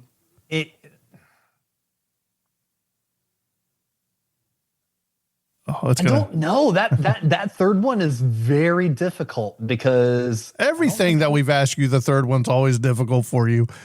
It is. It's like the Mount Rushmore question. Like you get the first 3, then like for 4, there's like 5, 10 people you can put hands down, and you're fine with it. Here we go. And mainly because not that I've rewatched this series anytime recently, but just anytime I see a clip, it's fucking hilarious. Anytime I remember an episode, I don't remember it being bad. Seinfeld. We'll go Seinfeld. Great show. All right. That was one I remember watching even growing up. Now the nitty gritty, the movies. Do we have any stipulations like it's got to be like not connected to animation? No animation. No, that's fine. No, actually, there's not a lot of animated movies. He's like Toy Story 1, 2, and 3. Yes, God damn it. No. If we're doing the Pixar list, if Wall-E, Incredibles, and Monsters Inc. aren't on your top 3, I'm not talking to you. Well, Dustin probably hasn't seen them, so that's okay. The Incredibles isn't bad. It's not my favorite. I like Monsters Inc. better, Okay. but it's one of those. I mean, it's Have you seen Wall-E? not all. I knew it. I don't. If you can't tell, I got ADD. I'm undiagnosed. No. Can't sit that long. But there are some good ones. I think even the second Monsters Inc. movie's good. See, I was very lucky, so to speak, because I was just literally at the perfect age for like the first wave of Pixar movies, and then my sister is 10 years younger than me. Oh, so you got it all. Right. I got to see all of it, man. So it's like, even when I was getting older, I'm watching Monsters Inc. going like, like I'm actually getting emotional on that shit. Me and like my roommate at the time were just like, let's watch Toy Story 3. And then we're just like, Any of the Toy Stories are it's good. sad boy time. I thought a Goofy movie was a good animated movie. One of my more favorite animated movies. Right. Okay, so I guess some semi prerequisites just to kind of get these out of the way. Are any Marvel or Star Wars movies allowed? Sure. Okay, because that almost feels like a little bit of a cop out. Well, I mean, The two Yodas behind it. don't make all 3 of them Star Wars or Marvel. You know what I mean? First one, Empire Strikes Back. Second one, A New Hope. Third one, Return of Jedi. Notice there was no prequels or sequels in those things. Well, we are talking favorites, aren't we? Oh, yeah. No. Okay, well, there's your mini list. I'll take Star Wars out of that because I feel like that's a little that's cheating almost to include a Star Wars movie. And on the sidebar, I almost feel like it's cheating adding Marvel movies. So on that front, Let's just do standalone movies then. Nothing that has. Yeah. And I'm being dead ass because my coworkers asked me about this recently, so I've had to think about this one. It's not that Kiss movie they did, is it? God, no. That's a good one, though. That's a good one. Kiss meets the Phantom of... No, there was a Kiss movie. There's 2 of them. What was it called? I can't remember the name of it, but it was bad. Kiss meets the Phantom of the Park. That's it. Or in overseas, Kiss and Attack of the Phantoms. But honestly, dead serious. I can't do like my number one, but like unlisted top 3, or in no order top 3. The 2013 Evil Dead. Good episode or good movie. That is just a genuine. I'm not a major fan of like modern horror, but that new evil, I still call it the new Evil Dead, but the 2013 Evil Dead, fan-fucking-tastic. Like, props to them. Like the second one that came out recently, it's okay. It's all right. But that first one, dude, oh my God. However, mini tangent on this movie. That fucking character with the blonde hair and the glasses, fuck that motherfucker for 2 reasons. Number one. Tell me how you really feel. Number one, fuck this motherfucker because you are in the basement of a place that reeks of rotting flesh. And you see the shape of what you claim to be a book wrapped up in a trash bag, a black trash bag with barbed wire on it. I'm out. Why the fuck are you trying to open this motherfucker? This dude walks around, finds the goddamn bolt cutters, rips the bitch open, sees it's made of flesh, and goes, let me open the bitch up. Let me accidentally bleed into the fucking book. Oh, there's a fucking poem in Latin. Let me read it verbatim. God damn, you're a stupid motherfucker. And then that wouldn't have been annoying if it wasn't for the fact this dude won't fucking die. This guy goes through like 3 fucking death scenes to the point where when he finally does die, you're like, good. He's done for real this time. I just kept thinking, is he coming back again? Who do you He want to makes be? it Michael through Hunt? almost he makes it through almost the entire fucking movie, yet he looks like the first one to fucking die. That's how long it takes for this asshole to fucking bite it. But that aside, love the fucking movie. But that's part of the reason why I love it is like it's almost that running joke for me at this point. Be like, oh yeah, it's the impenetrable douchebag that looks like fucking Shaggy. Second movie on my list, Office Space. Another Mike Judge love. That's my stapler. Don't touch my stapler. Dude, that movie had me from the opening scene, dude, where you guys driving down the interstate with this rap music on, remember? And he pulls up to that guy selling flowers and he turns it down. I was like, I'm going to need you to work on Saturday. and Sunday. That movie has so many, not only great scenes, but like good memories for myself. Like that movie holds like good memories of like watching it with people. My mother, basically the person that taught me to laugh, like this woman loves to find something funny. Anything will make this woman laugh. And something in this movie made her laugh so hard we had to pause it because we couldn't hear the rest of the fucking movie. Did you rewind it so she could laugh again? You know for a fact we did. And again, it's just one of those memories. It's like, I will always remember. It's the bit where I forget the lead guy's name. What's the main guy's name? Oh, you'd have to ask me.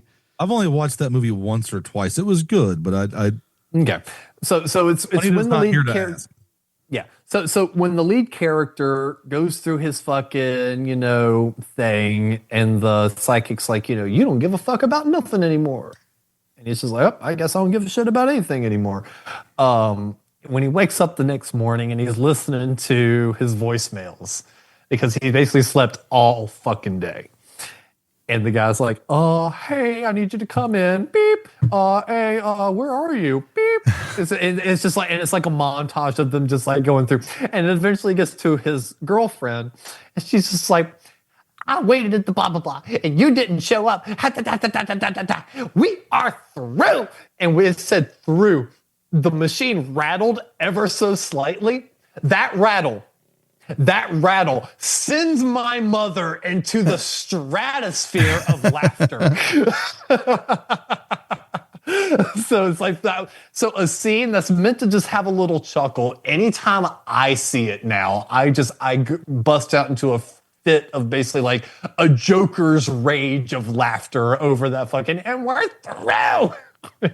And the good thing is even when your mom's not close to you, you can watch it, laugh. Yep. And it makes her feel like she's right there with you. I mean, there's those moments that you just can't. I mean, it's always going to take you back to that first time. Absolutely. So yeah, Office Space, and then number 3.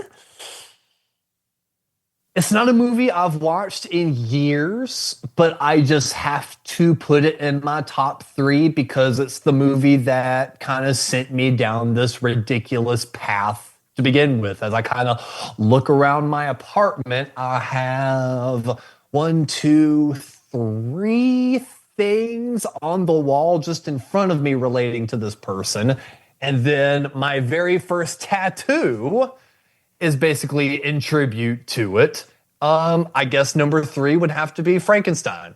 That was the movie that really sent me down the path. It was just creepy enough. It was weird enough. As a young whippersnapper, I understood the story. It creeped me out, and it made me want more. Have you really sent me down that path of loving horror? Have you seen the new Frankenstein on Netflix? No, because I don't have 3.5 hours for pretentiousness. It's not bad. It's not bad. But what about Young Frankenstein? Gene Wilder and Mel Brooks. I knew it. That's not necessarily in my top 3. That's the Frankenstein you were talking about, right? Abby Normal. What? I'm going to give you a couple movies that That'd be should have been something. on your list. I don't know how Boondock Saints is on your list. I Okay. don't know how. For me, one of my favorite Titanic, Dustin. Titanic. Fear and Loathing in Las Vegas. Okay. I have two Will Ferrell movies that I think are some of the best movies ever made. Semi-Pro and the lesser seen The Campaign. Okay. Old School's funnier than both of those. What's that? Old School's funnier than both of those Will Ferrell movies. Well, didn't care for Old School. But next election time, find the movie The Campaign.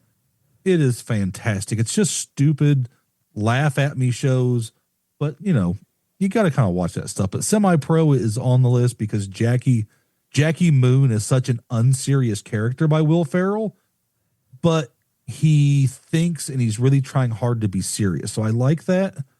But two Will Ferrell movies I know is pretty bad. All right. We've been going on almost an hour and a half. So we're going to shift this to one last topic before we let our friend go, unless Dustin has something else. But let's go ahead. Closing topic, so don't worry. Well, let's go ahead and throw this out there. All right, Alex. Give us, there's two things we want you to do. Give us your Mount Rushmore of who you think should be on the Mount Rushmore of wrestling. And then number two, your personal Mount Rushmore of wrestling. So we're talking about make me drop this around the Benoit episode when we did it. Well, we're going to anyway, because it's like after they hear this, it'll be about 2 weeks it's been out. So I am crazy unqualified for that question. Here's the thing. It's just like music. It's who made you like wrestling is your three, and then you know you look at who you think had the biggest impact. So you're not wrong. So not to kind of maybe hijack the question and rewrite it, but like here's my story of wrestling. My earliest memory when it comes to wrestling related things, there was a man I knew named Jeff Young, who was the brother of Joe Young, who was the guitarist of Anti-Scene. I remember him handing me either a bouncy ball or like a sticker. I don't remember. I was too young. Like, I'm very young. So like, you know how your memories kind of conflate with different shit. He either handed me a sticker or like a bouncy ball, but I remember that it was of Mankind, Mick Foley. And he's just like, hey man, you like this guy. Go to school and tell people you like this guy. So I remember that being an early thing because Anti-Scene has a song called Cactus Jack. So again, this kind of references back to what I was saying earlier. I knew about a Cactus Jack and a Sabu and, you know, Abdullah the Terry Butcher. Funk, Abdullah the Butcher. I knew about all of these cats because of Anti-Scene, the band, not because of actual wrestling. I'm listening to these songs being like, oh, okay, you know, Abdullah the Butcher, he's got the gimmick with the fork. Okay, cool, you know, and then you got, you know, hardcore, you know, Cactus Jack does bang bang because they've got a part in the song, you know. So that was more or less teaching me about these characters more than actual wrestling was. Fast forward all the way up to even 2016, I was not watching any wrestling. I was loving the John Cena memes because I understood who this character, I knew who this guy was. I'm like, oh, this guy is a wrestler. Oh, he's the Marine. Yeah. Well, see, I didn't even, of course, watch that fuck-ass movie. But like, I enjoyed the meme, but like all the way up to the point where when Guardians of the Galaxy was coming out, people had to really like lay it out for me that Dave Bautista was a wrestler.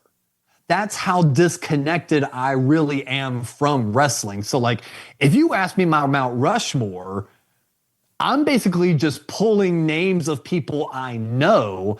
I don't really have any sort of like emotional connection to anyone. Okay, well, that's why I'm kind of unqualified. We'll take the who you think should be on the Mount Rushmore. Just give us your personal top 4 favorites then, since that'll probably be easier on you. Just the people you know or like. I know you got to have Macho Man on there because I see you have the stuffed animal behind you of Macho Man or Wrestle Buddy.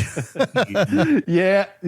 Oh yeah, one of the most unproblematic wrestlers in the industry. Yeah. I mean, honestly, for that alone and for the fact he's such a cartoon character, I really do challenge anyone to find any evidence of this man doing some fuck shit behind the scenes. He didn't. He was loved by basically anyone that he dealt with aside from Hulk Hogan, who also does not belong on that fuck-ass Mount Rushmore list. He's the only motherfucker that did not like the Macho Man. And I think that says a lot about who the Macho Man was as a person. Well, I don't think Ultimate Warrior liked anybody. That was a lot. Ultimate I see Warrior you got has it. his own fucking problems. Yeah. Hulk Hogan. Hulk Hogan. So, yeah. So simply because this man honestly I don't think Macho got his due. Was he fantastic in the ring? No. He could have been better. Was he great on the mic? No. As much as he has some fantastic promos, The really pay cream attention always to the- rises to the top, Mean Gene. Oh man, I am unjustifiably in a position I'd rather not be in, but the cream always rises to the top. Oh yeah. But intensity. but go listen to a standard promo of his that's not iconic. They don't make sense. He was so full of cocaine, cocaine was doing him. Miss Some of his Elizabeth, promos, will you marry just me? did not make sense. So I can't say that he's fantastic on the mic either. However, since you're a wrestling fan, my man, how many times did Macho pin the Hulkster? I am going to go out on a limb and say 0 because Hogan's ego. 100%. Macho never got put over by the biggest man in the industry. So I do not find it fair that he's not on more people's lists for iconic because this dude could not ever win when it came to Hogan. Hogan would put other people over. He would not put Macho over. Hogan would rather put Brutus the Barber Beefcake over than Macho Man. Well, Yep. And they So- had their falling out too. So it's one of those, I think by WCW, the falling out had already happened. I don't remember exactly when they had it, but they definitely had a falling out, and Creative Control, when they did, when they did the NWO split, you would have thought you would have got something, but yeah, it would have never been clean because Hogan's ego, and he wouldn't allow somebody he was at odds with beat him. Yeah, but my favorite Macho thing was when him and Jake the Snake Roberts were together and they were going to have the Snake bite Macho Man. He's like, I don't have a good feeling about that, brother. He's like, and it he just made him fucking bite him. latches on. Yeah, Just like, and he couldn't get it off. Remember, Jake's like, I couldn't get it off of him. Jake was like, he's going to kill me. You've seen that footage too. Oh, see yeah. Randy's face. He's like, he's no longer in fucking playing it up mode. He's in like, get the motherfucker off me. And that was a good sized King Cobra too. Like, Yes. like I don't care. Like it, if you look at a King Cobra and you look at the technology, if you'd have been like today, you'd be like, oh, that's AI, because it was so big, it almost looked fake, but you knew it was. It chewed on him, and it was just one of those things. real blood coming down his arm as he was tied up in the ropes. It's just funny because Jake was like, he's like, I would, the snake, they lunge down, they bite kind of slow. So you could like smack it on the head and it would push it away. But it's just, could you imagine, even if it's been defanged or it's still got fangs, but the venom glands are taken out. No way. No way am I going to touch or let a King Cobra bite me. No way. No. He had No. every right to be paranoid. And it was either really good weed or cocaine. He was paranoid out of his mind.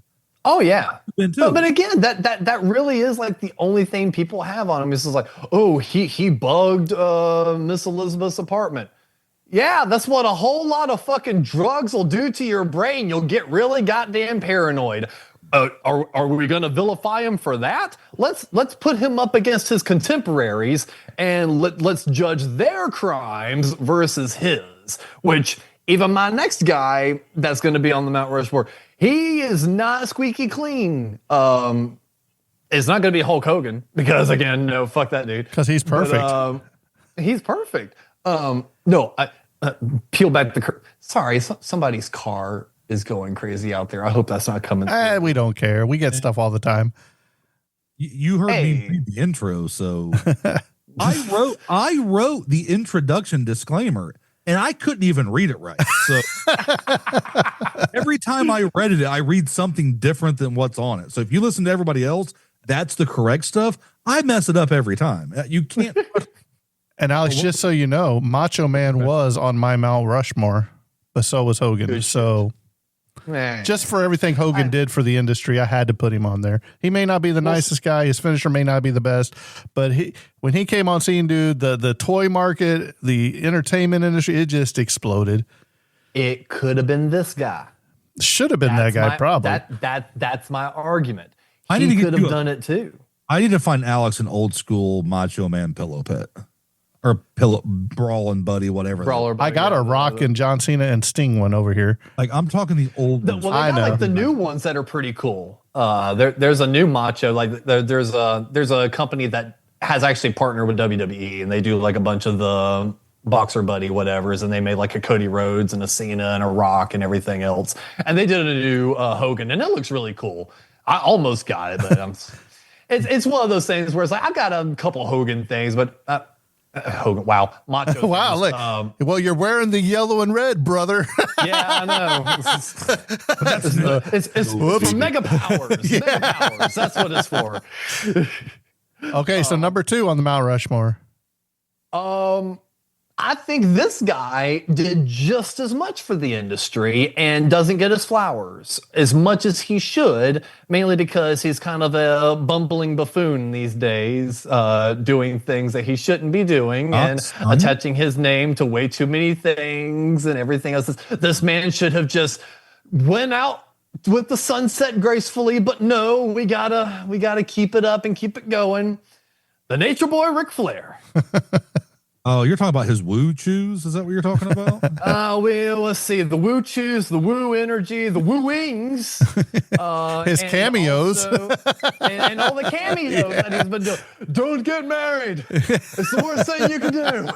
So I listened to his podcast when he had it just because the host was good, which is a son-in-law now. But he would be eating. So he'd be listening to you hear I'm like, how are you doing a podcast and like eating and not caring? Like, it was so annoying. And see, I here's think the that's thing. Ric Flair in a nutshell. It is, and I've got my own mini Flairs.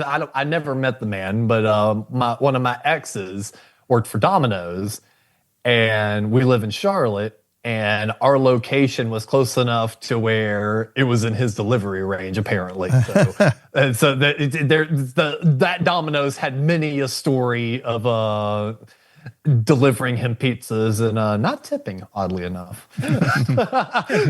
all of his ex-wives get his money. It's more like tip stealing, wheeling dealing. Hey, you heard that here and nowhere else. We need to come up with a reel, like, for YouTube, and that's our first one is tip stealing. And all of a sudden, it's just like I get all this hate, all because I tell a story of like one time the man does not tip, and he's like, it wasn't even to me. The one time he doesn't tip, other times it's $500 or something. Yeah, right, yeah. Or accosting poor waitresses at bars. What? All right, number 3. I would have to go a little bit more modern, mainly because I just kind of have to pull from people, I know with my limited knowledge. And as much as I actually hated the guy, anytime I saw him on TV, it was just one of those where I think I was just around so many people that were like this character that I just did not like him as a character. It felt too real. Because I lived in the middle of fucking nowhere, Gaffney, South Carolina, with a whole bunch of bald-headed, beer-drinking rednecks surrounding me anyway. But I don't know. I think Stone Cold, in retrospect, when I go back and rewatch a lot of the old Stone Cold stuff, I get it now. It's like he had it. All the things that I like Macho for, Stone Cold also had. He had the mouth. He was dynamic. He had the it factor. Interesting. He had the it factor. So like he's a little bit more of a modern choice, but I don't know. I think with my Mount Rushmore. So far, it's a respectable list. It's not bad. It's not bad. And number 4 is going to dictate if we give you a rabbit hole to go down, or if we even bring him back on this podcast. Say Hogan. No. He's free, and we take all the free guests we can get because I got to save the money to get Joe Exotic on here. He's like, free? What do you mean free? You're paying me, Dustin. Please, no, I do this for free 50. My number 4, I'll have to pick another modern guy and somebody that's still in the roster. Oh. And there's a reason for it. And it's because my buddy and I, Chris Jericho. No, okay. He's not in the roster right now. He's yet. Rumors. Right. I don't know if the stories I've heard from people that were on tour with our buddies and Fozzy, if those are true. I'd like to think what I heard wasn't, and I'll just leave it there. As much as I like, he says Chris Jericho lip syncs all of his music. That they're all set for you. It's a little bit worse than that. Oh, okay. I was gonna say that's known. It's known, and I was like, no. I was like, Tyler, I heard him sing, and then I go back and listen, like because I had a video. And anytime I go to a concert front row, it's because it's a band I like, and I sing out of tune at the top of my lungs, so I can't share it. You can hear him singing when you're on the rail because you're so close. But what comes through the PA is not what I was hearing. Yeah, it's an interesting concept. This is buddies who toured with him and said no. I'm like, no, I seen it. He's like, I worked that tour. I know. And I went back to my video and it wasn't what I heard. No, Jericho's not on the roster, so I can't include him. The reason this guy goes into my number 4 is he's the only reason I'm still paying attention. I paid attention to the John Cena farewell tour because it was interesting. I was like, because I was interested. I'm like, this is going to be a new era. Whereas post McMahon, Triple H is, more involved with creative. The old regime is gone. Let's see what happens with the new regime. Maybe this is a good time for me to start paying attention. And there was only one other person. Well, actually, there was only one person that entire time I was watching going, I kind of give a fuck about where you're headed. And then we had a separate conversation where he's like, I was like, who do you think the future of the company is going to be? Because that's what they're trying to set up this farewell tour to be. It's like, who do you think, looking 20 years from now is going to be held up in the same way that an Undertaker, a Stone Cold, a John Cena is held up to? And honestly, I don't think it's Cody Rhodes. I think it's CM Punk. Man, he's getting old though. He's old though. That's the. You don't like Gunther?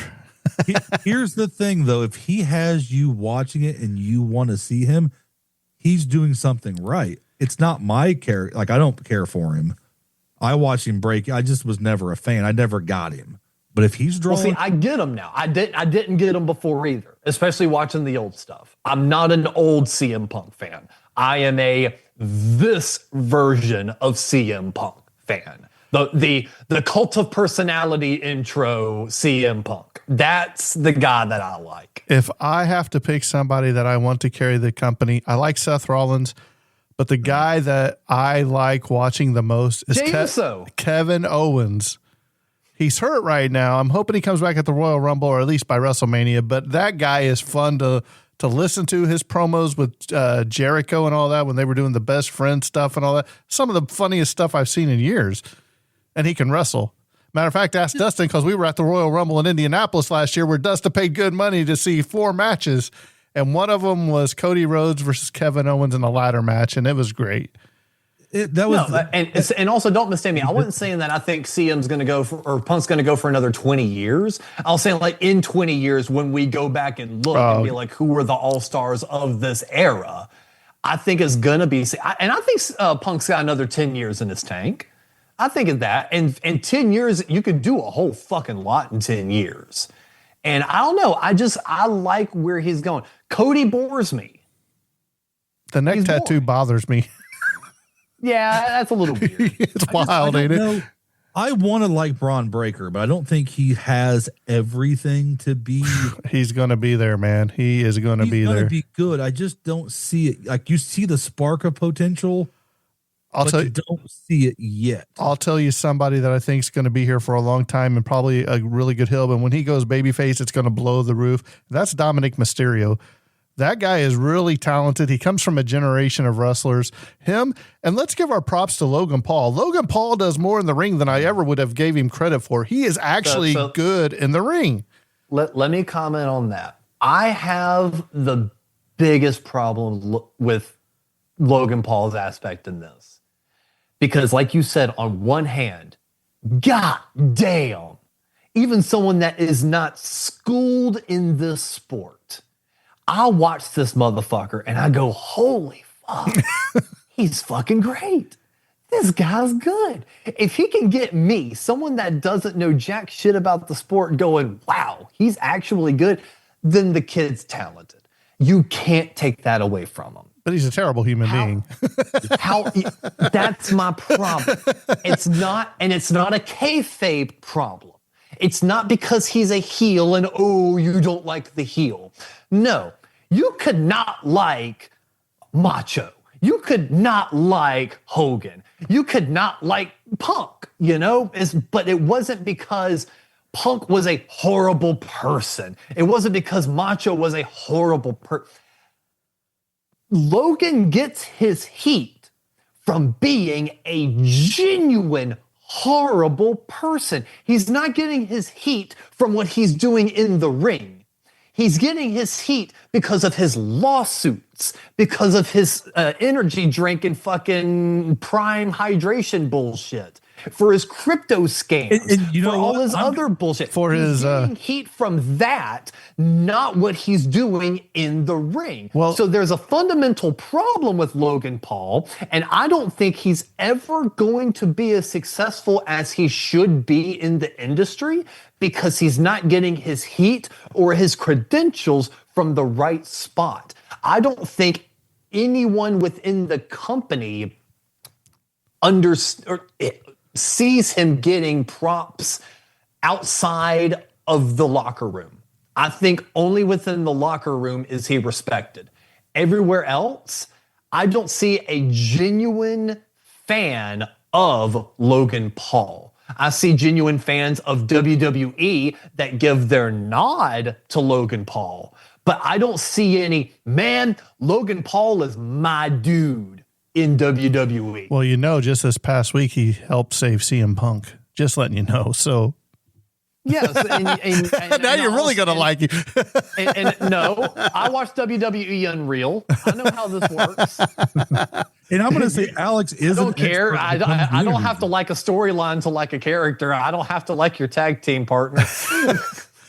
Alex was the owner of the Hate energy drink, which I still can't find one. There has to be one floating around somewhere. So he is. Yes. He is. He knows what he's talking about when he talks about the lawsuits and he's on it. So here's my tidbit. I was a huge Edge fan. We went to a Sunday night Heat taping. Okay. And there was a stable called The Brood with Gangrel, Christian, and Edge. I bought a t-shirt, a Brood t-shirt. I put it on. I go sit down, and I'll be damned. The next music that hit was The Brood. And what happened? Gangrel turned on Edge.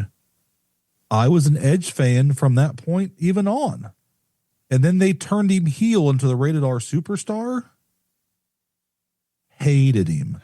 Never for him again.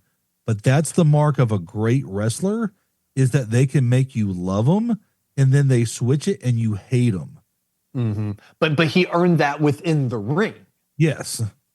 I That's don't a think good Logan wrestler. is earned. Well, I don't, and that's why that's why I would say I don't think Logan is earning any of that in the ring. Yes, you are absolutely right. It's all external, It's all because of who he is as a person, not as a performer. and that sucks because he is genuinely good as a performer. Yeah, he is.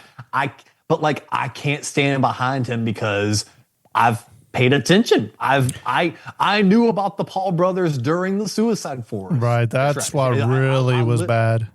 I lived on YouTube. You know, YouTube was my cable for a long time. So like I was smack still my dab cable. in it. And nothing made me happier seeing Jake Paul get knocked out the other night.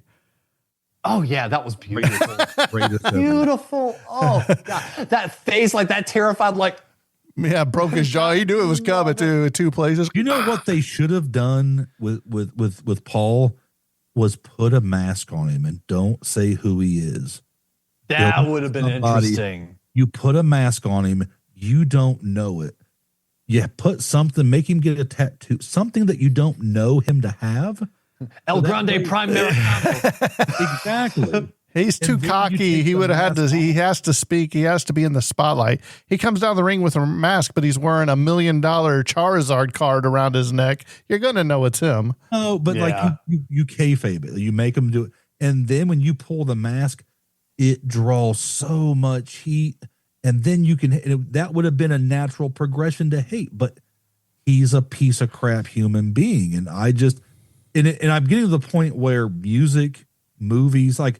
It hurts me. I'm watching the what is it, 11/22/63, whatever, the JFK mini series they did with James Franco. He's blacklisted. It's kind of hard to watch because chances are he's a bad person. I hate the fact that Kevin Spacey is a great actor. It's just there's just I want to separate myself because there's so much crap and you don't want to be involved with that. Don't give them praise because. Like Chris Benoit was, and that's why I lean into fucking macho. You ain't got nothing on this motherfucker. Benoit. It's hard to like be a fan because of what he did. I can separate the human and the wrestler, and I can't like him. It's just I can still a controversial take. I can kind of respect Benoit a little bit more than a Hogan. And I know that's a controversial take, but the reason I say that is because I believe in CTE. Oh, definitely.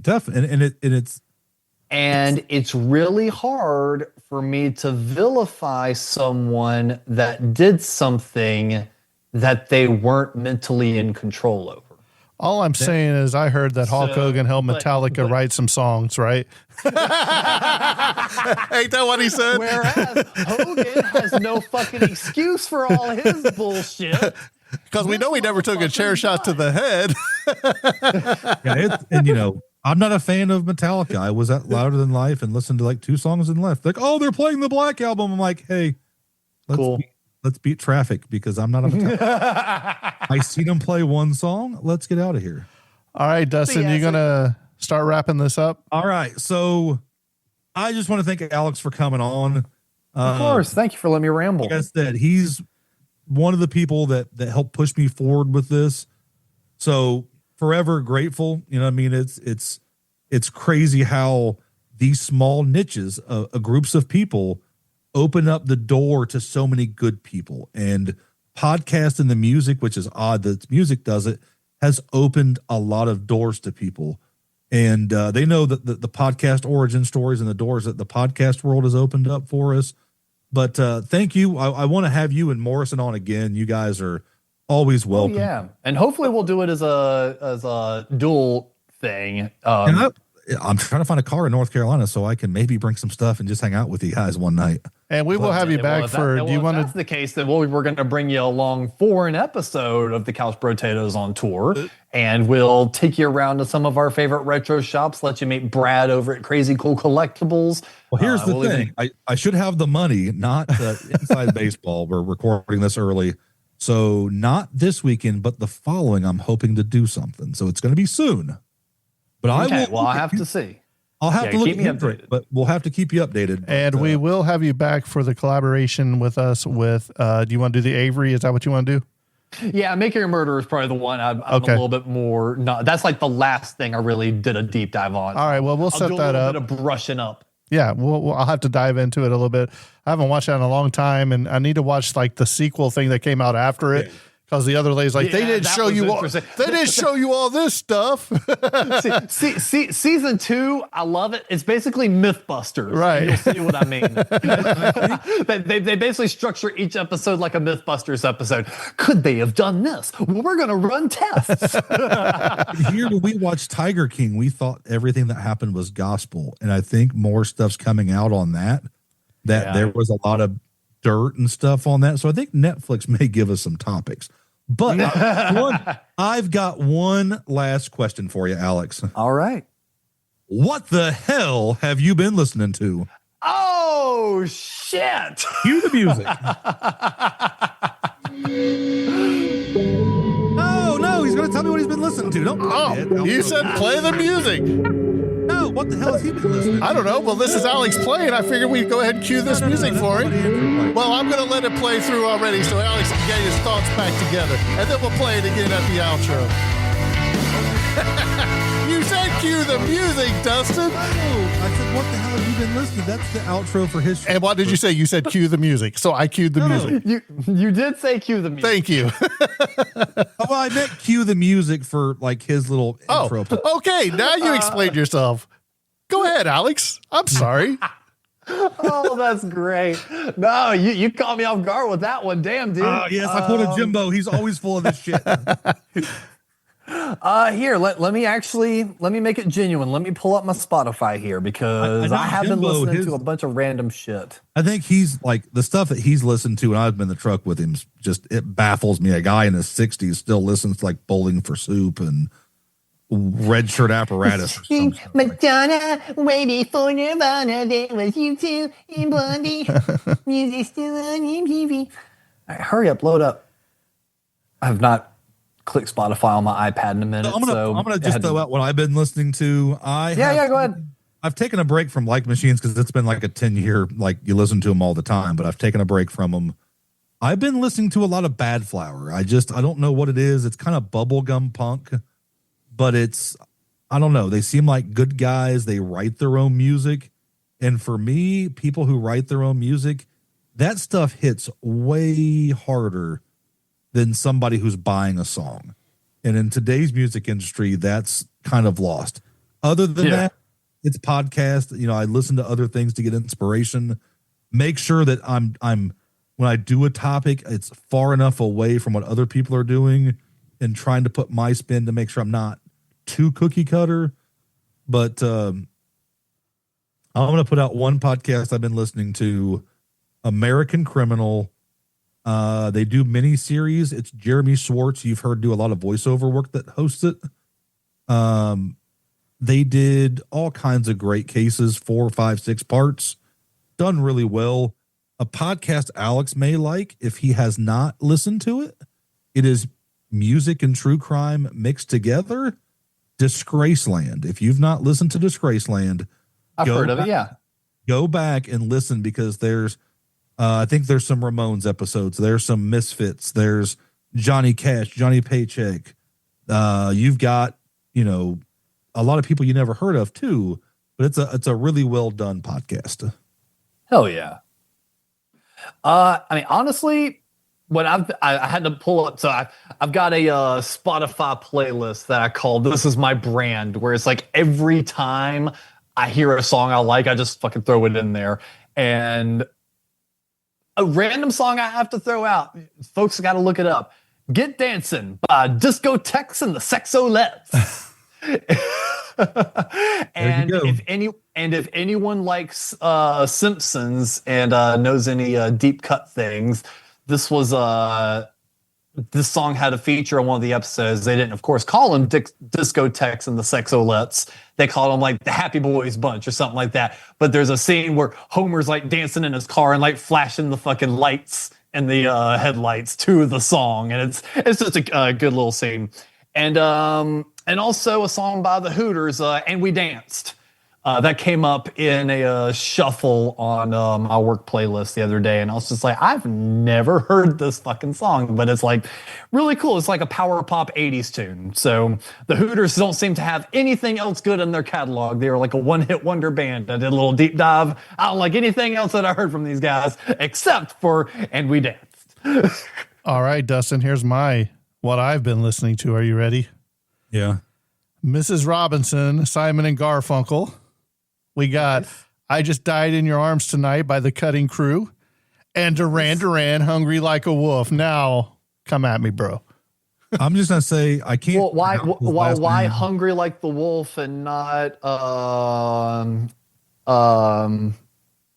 God damn it, what's the one that starts out, please, please tell me now.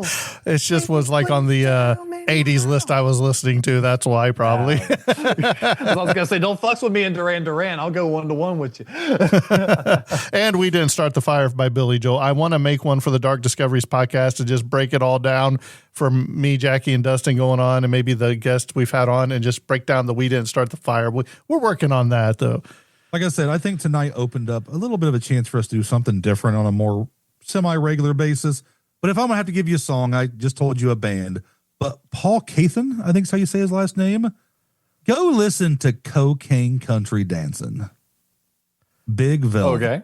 That you've not heard Cocaine Country Dancing? No. Listen to it and then let me know. It is a fan. I almost went to see him just for that song. But shit. Well, I did. I was going to go see All Them Witches too, but it's like the only thing I really listen to is the Dirt Preachers. And I don't know if I want to go to a stoner rock band and maybe get, roofied or something there because I'm such a good person. But I'll tell you somebody else. James McMurtry, Canola Fields. Look that one up. You won't be disappointed. I don't know. And actually, I pulled up YouTube for a second. The last "What have you been listening to?" I'll have to. I've not been listening to a lot of podcasts. However, just to potentially draw more lines in the sand or piss off more of your wrestling fan base. Oh no! Y'all listen to Jim Cornette. Listen to the drive-through. I do. Experience. I used to love listening to that, but man, when he goes down his political rants, I'm just like, Jim, please, just stick to what you know. Okay? I find it hilarious. I listen to all the YouTube clips. I know because I love can't listening do to his 4 commentary. hours. I just can't do that long. That's why you subscribe to it. Well, that's why you subscribe to his YouTube channel. He cuts them down into clippets. Yeah, you just listen to the clips that you want to hear. I laugh my ass off because exactly what you were talking about. I was going back and listening to past clips, and there was one where he was talking about the biography episode of Kane. And I'm listening to all his commentary on the biographies of different guys. So it's like, I heard his comments on the Macho, biography, and then the Flair one, this, that, and the other. And I know that he had a tiny hand with like Undertaker and Kane, he like a tiny touch. So like, okay, I'm curious to see what his thoughts on all those were. The first 20 minutes, man, fucking goddamn son of a bitch, goddamn he fucking he's the shit he done and all this goddamn, he's just a complacent son of a bitch. He's gonna have a stroke one of these days, dude. And then like 20 minutes in, Brian's finally like, okay, and yeah, so the episode kind of kicked off with a. So I'm going to tell you what to listen to on the Experience, or maybe some of the drive-through, maybe more Experience. Look up the episodes where he has Kenny Bolin, who used to be his best friend. They had a falling out. Cornette's not the greatest. Oh, was that the old host or co-host? No, it's because he had another who was the old co-host, like the chick? There was a woman on there with him for a while. There was a girl, I can't remember her name, very early. I think she went nuts. Alice Radley. I think she's because every so often a clip shows up and like her voice comes in and I'm like, that's not fucking Brian. Who the fuck are you? Yeah, but it's more on the Experience. Just Jimbo didn't know you can search podcast in the player apps. I'm like, that's how I find things. You search it. That's why hashtags are so important. But look for the episodes that have Kenny Bolin, Bolin. Okay. They were fantastic together, but unfortunately they had a falling out. that's not for me to talk about. But Thank you. Fuck you. Bye. and then if you hear him talk about his meat opportunity, I'm sure if you Google Kenny Bolin and like Kroger meat scam or whatever, you'll find some of it. It's fantastic. Like, you think that they really hate each other listening because they've been friends so long and they can just go back and forth. It was really good. But I mean, that's one of those things that's just in the past. And if you can ever find the Wendy's drive-through episode or whatever with Jim Cornette, oh man, it is classic. Cheeseburger. You got to listen to it. Listen to that one. Motherfucker. See, I like that one. And the actual footage, someone was filming of him in the Dairy Queen drive-through. Oh yeah. Rant. Oh God, motherfucker! Did you see? Listen to the goddamn one. Did you hear the one where somebody drove all the way from, I think, North Carolina to his doorstep in Kentucky, Louisville, Kentucky, and he said he knocked on the door and he had a box of stuff he wanted him to sign and all that. He said, "What are you doing on my porch?" You got to find that one. That was funny. He about lost it, dude. Lost it. It's funny because I Fantastic. guess he had a big gate put up and then it broke, so he can't shut it. Yep. So Also, and then he gets on the rants about how they're building subdivisions and stuff behind his house and all that. And well, see, I love in the middle of all the McMahon drama, they tried to wrap Cornette in and try to say that he had like his own like sex parties and shit like that going on where like he was the cuck and it's just like, you know, people would have to fuck his and it all wound up. They did like a special episode where like he addressed all of it and he's laughing through the whole thing just because of the pure absurdity. But someone in the comments summed it up so perfectly. They were like, imagine you're at one of those parties and then you hear, you call that fucking With the tennis racket. when Cornette got married, they said they all like went over and they watched wrestling tapes. Yeah. But there is a pretty big rumor that to get a push in OVW, or you know, when he was in OVW, his wife was kind of sleeping with some of the boys and in the hot tub and all that stuff. So I'm sure. Yeah, he addressed that on an episode too. Yeah, that's what he addressed, and that's when the comment thread was like, "Imagine if this was actually true." And like he's watching, he's just like, "You call that fucking goddamn fuck my wife better? Goddamn it!" I've It's like, kind of no, that feels so absurd. I've kind of heard that really did happen though. Imagine the fucking like performance shock you'd have to fuck in front of to fuck Jim Cornette's wife. And she's come not the pretty. fuck She is on, like. She's not pretty. She's So again, that's what I'm sitting here going. I'm like, that there are too many things for that to be true. I've heard it. I've heard it from somebody who knows him that I'm pretty sure it happened. But Talk about a terrifying scenario. a real quick thing too. This said person also, well, Kenny Bolin also managed John Cena in OVW, and there was some stuff kind of said at some point. I don't think he denied it that Cena was like the 5-knuckle shuffle is Vince laughing at him because I guess that's what he preferred to do on his off time, is what they said. So, Oh, that's funny.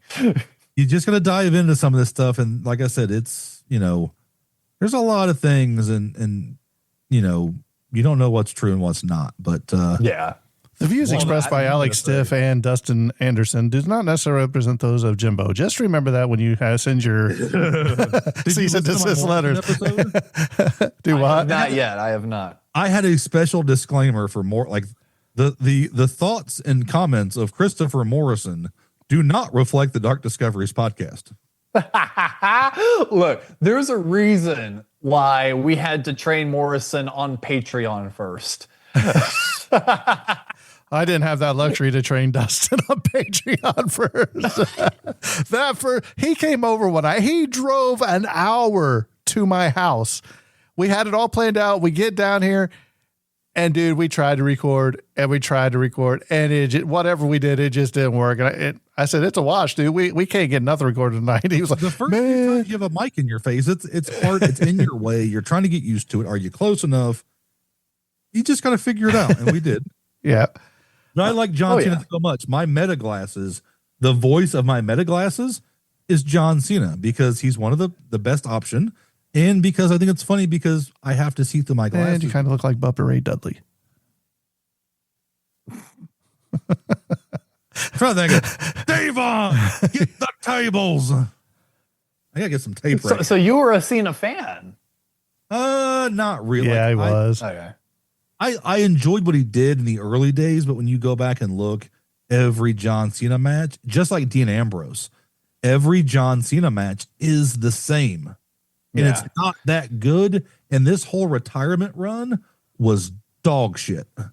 See, like him going heel, like the promo work, phenomenal.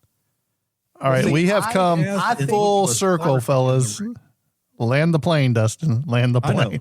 He looked horrible in the ring the whole last year. All I'll say is this. They missed one major opportunity. Motherfucker kept saying, I'm going to ruin wrestling. Right? He should have. The thing he should have done, and especially because, again, play the 4D chess. Okay? Kayfabe is not what it used to be. If people think that this WWE Unreal is an actual real look behind things, you got another thing coming. They're just doing a new form of kayfabe, making you believe that you're watching some of the true inner workings, when in reality, there's still a whole lot more that fucking goes on behind the scenes. You're seeing pre-cut and tailored sections of what they want you to see of creative. So the audience themselves are now being accustomed and being used to seeing behind the scenes, right? Why don't we play into that? Back in the day, what was it? ECW? What was it? ECW that was live and WWE that was still pre-recorded? Or WWF? WCW. WCW was live and WWF was still pre-taping up to about the point where I think it changed after the, hey, Mankind that wrestled here as Cactus Jack just won their world title. That'll put some butts in the seats. That was the turning point. Do you see where I'm going? Yep. Have John Cena come out with a fucking piece of paper. Let me tell you who's going to win tonight. In the Usos versus blah, blah, blah, so-and-so is going to win. Blah, blah, blah is going to win. You know this is all predetermined. Throws it up in the air, gets all fucking cocky with it. He's actually trying to ruin wrestling, but it's still the whole thing he wanted to do, which was a callback to other popular things that happen. That would be a great callback. You own the company now. You own that time. Take it and use it now and ruin wrestling. And I'll tell you what, if they really wanted to be big dicked with it, they would have never done this. I know this. This is me making up some shit in my head. It would have been funny as hell if creative decided, you know what? WWE was McMahon. TKO is the future.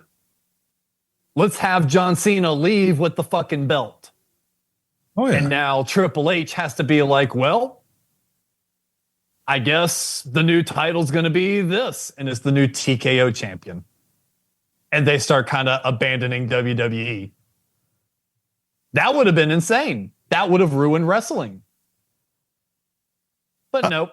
I'm not sure. We're just gonna have him look at CM Punk with fucking Punk Life and have him do 2 really bad matches with Cody Rhodes and then get whiny Mysterio out there to fucking be like, I want to fight you. And then we're going to have him turn back face and then fight Cody again. And then Gunther's going to make him tap like a bitch. And then everyone's going to act like Gunther's the hot shit. Yay, there we go. Well, you go into that last thing. This is the thing. And I beat, Gunther. And then something happens. Somebody comes, another wrestler. They intervene, hit him with the belt. Then he taps out. The whole locker room comes out and are taunting him something, and it gets him off of his game, and then you beat him clean. What are you going to do when he comes out at the Royal Rumble this weekend? You guys are going to lose your mind when John Cena comes back out in Saudi Arabia. Fooled you. Because you can have, what they should have done is have The Rock come out and says, oh, no. You think you can retire? I own you. I have the contract. You're not going anywhere. You're not done till I say you're done. The Rock came out there last time and nothing ever came of it. So I don't know if John Cena is officially done, just for the record. And also, Alex said he doesn't like HBK, but here he is sporting the hat that he wore in 1998, I do believe. But he left his shoes. Good call. Here's the thing. Well, John here's wrestling by having to watch those matches that he did. Oh, they were horrible. He was slow, out of shape, lethargic, and didn't even look good. Wasn't even tan. Didn't look the part. Looked like he didn't even want to be there. That sounds like a Dustin on any day we record. Listen. That's you any day we record, Dustin. Lethargic, don't want to be there. I know we keep this is going to be a fucking 3-piece suit with the amount of buttons we put on this thing, but here's a one final button, and it maybe ends it on the correct way, because here's a good conspiracy for you. Who was one of the best rivals John Cena had? The Rock. I think Cena won that battle as soon as he went, I don't have to have my promo on my wrist. Yep. The Rock coming out, doing what he did, and not showing back up was the final middle finger to Cena. I'm going to fuck up your heel turn. Do you think you're going to ruin wrestling? I'm going to ruin your career right here. I'm going to ruin your retirement run.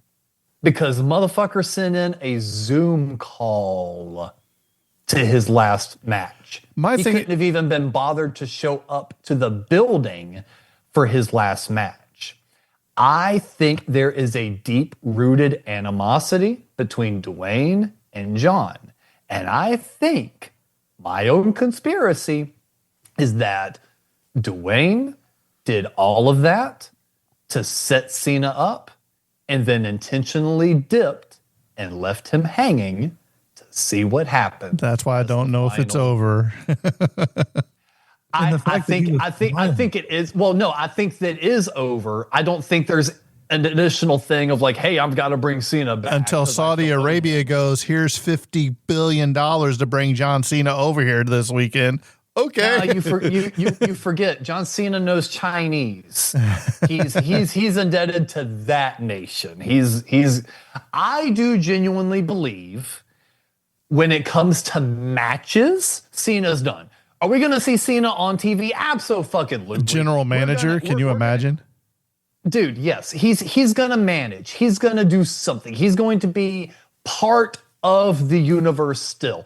When it comes to putting on jorts and some armbands and doing a shuffle or an attitude, nope, I think he's done on that. And I think he's done in the same way that Stone Cold's done. Stone Cold said, no, I'm not goddamn doing it anymore. And guess what? He's not goddamn doing it anymore. He shows up. He goes, hey, we sold this place out. Give me a hell yeah. He hits people with his ATV and drinks some beer. All right, I'm going to fake drink a beer because I don't drink beer no more, but you know. Here's the last question before we wrap this up. And we really got to wrap this up because it's getting past this old man's bedtime.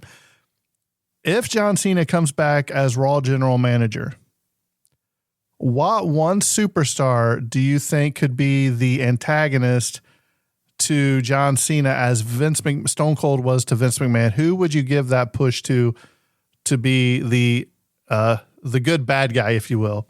I'll go first. I think Dominic Mysterio. I think that would just elevate his career somewhere that it needs to go. Him or Kevin Owens. I love Kevin Owens so much. I could see that. I'm going to go in a different route. I think they're going to do something a little creatively different. If Cena becomes Raw general manager, Heyman's going to have a problem. Right, but I'm just saying, who would you put as the wrestler that tries to take out John Cena or, butt up against the authority figure? Braun Breaker? I don't know if Braun Breaker has the... But he was with Paul Heyman's what I'm saying, so that would work. Does he have the Steiner gene on talking, or is he going to be able to do promos and follow direction? He's not bad if you've listened to him. Without doing the Steiner. I think the predictable answer in a weird way is Logan. Yep. I think so too. Some people like him, but you would turn him 1,000% heel, though. I don't see him coming out as a. I don't ever see him being a babyface though. With his personal life, I don't ever see him being turned good. I think they've missed Because he's been given so many opportunities in real life to be turned good and hasn't. They missed their opportunity remember when Wade Barrett had the Nexus and they told John Cena, look, we're going to come out here every week. We're going to make your life miserable if you don't join us. That was the perfect time for John Cena to turn heel, turn on Wade Barrett and say, I run the Nexus now. They should have done it then. But the thing is, John Cena was sold so much merchandise. He did so many Make-A-Wish for kids. Vince wouldn't pull the trigger on that. And that's why when The Rock came out and Cena turned, it was one of the greatest swerves in the history of wrestling because Cena had been a good guy this entire time. And they always told him, hey, I'm not going to ever be a bad guy. But I think they should have pulled it years earlier. I still like his word life heel. Thugonomics. Yeah. I think that's a much better heel. All right, Dustin. I think this is finally a wrap. So thank you again. You can find this guy all over social media.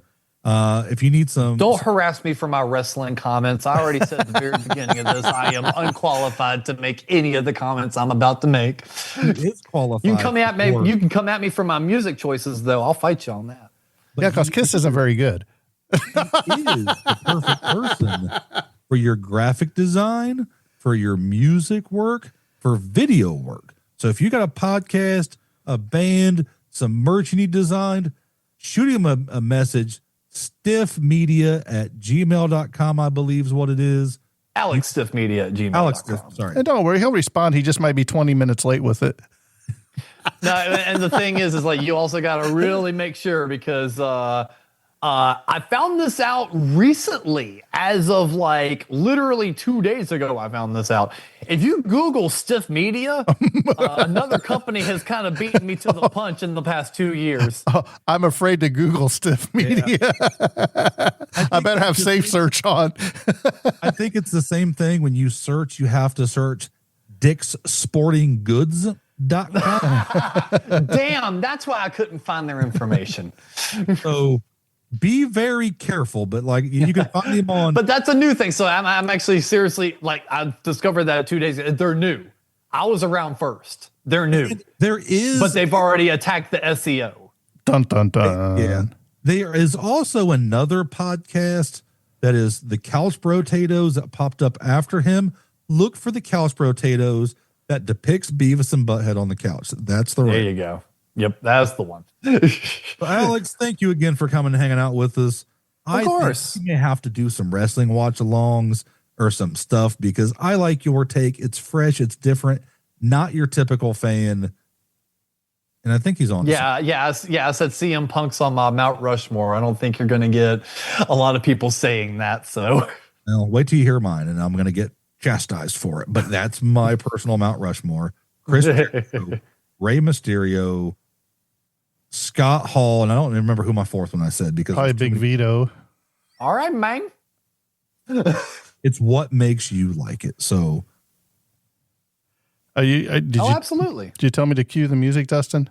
I guess you can cue the music because this episode is over. Yes, but remember, that was the deeper you dive, the darker it gets.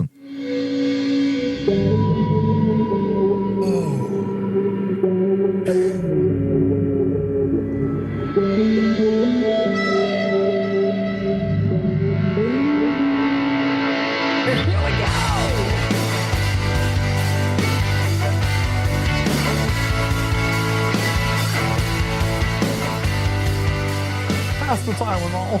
Dustin, you big dummy, every Hard to time. make sense the day of the time.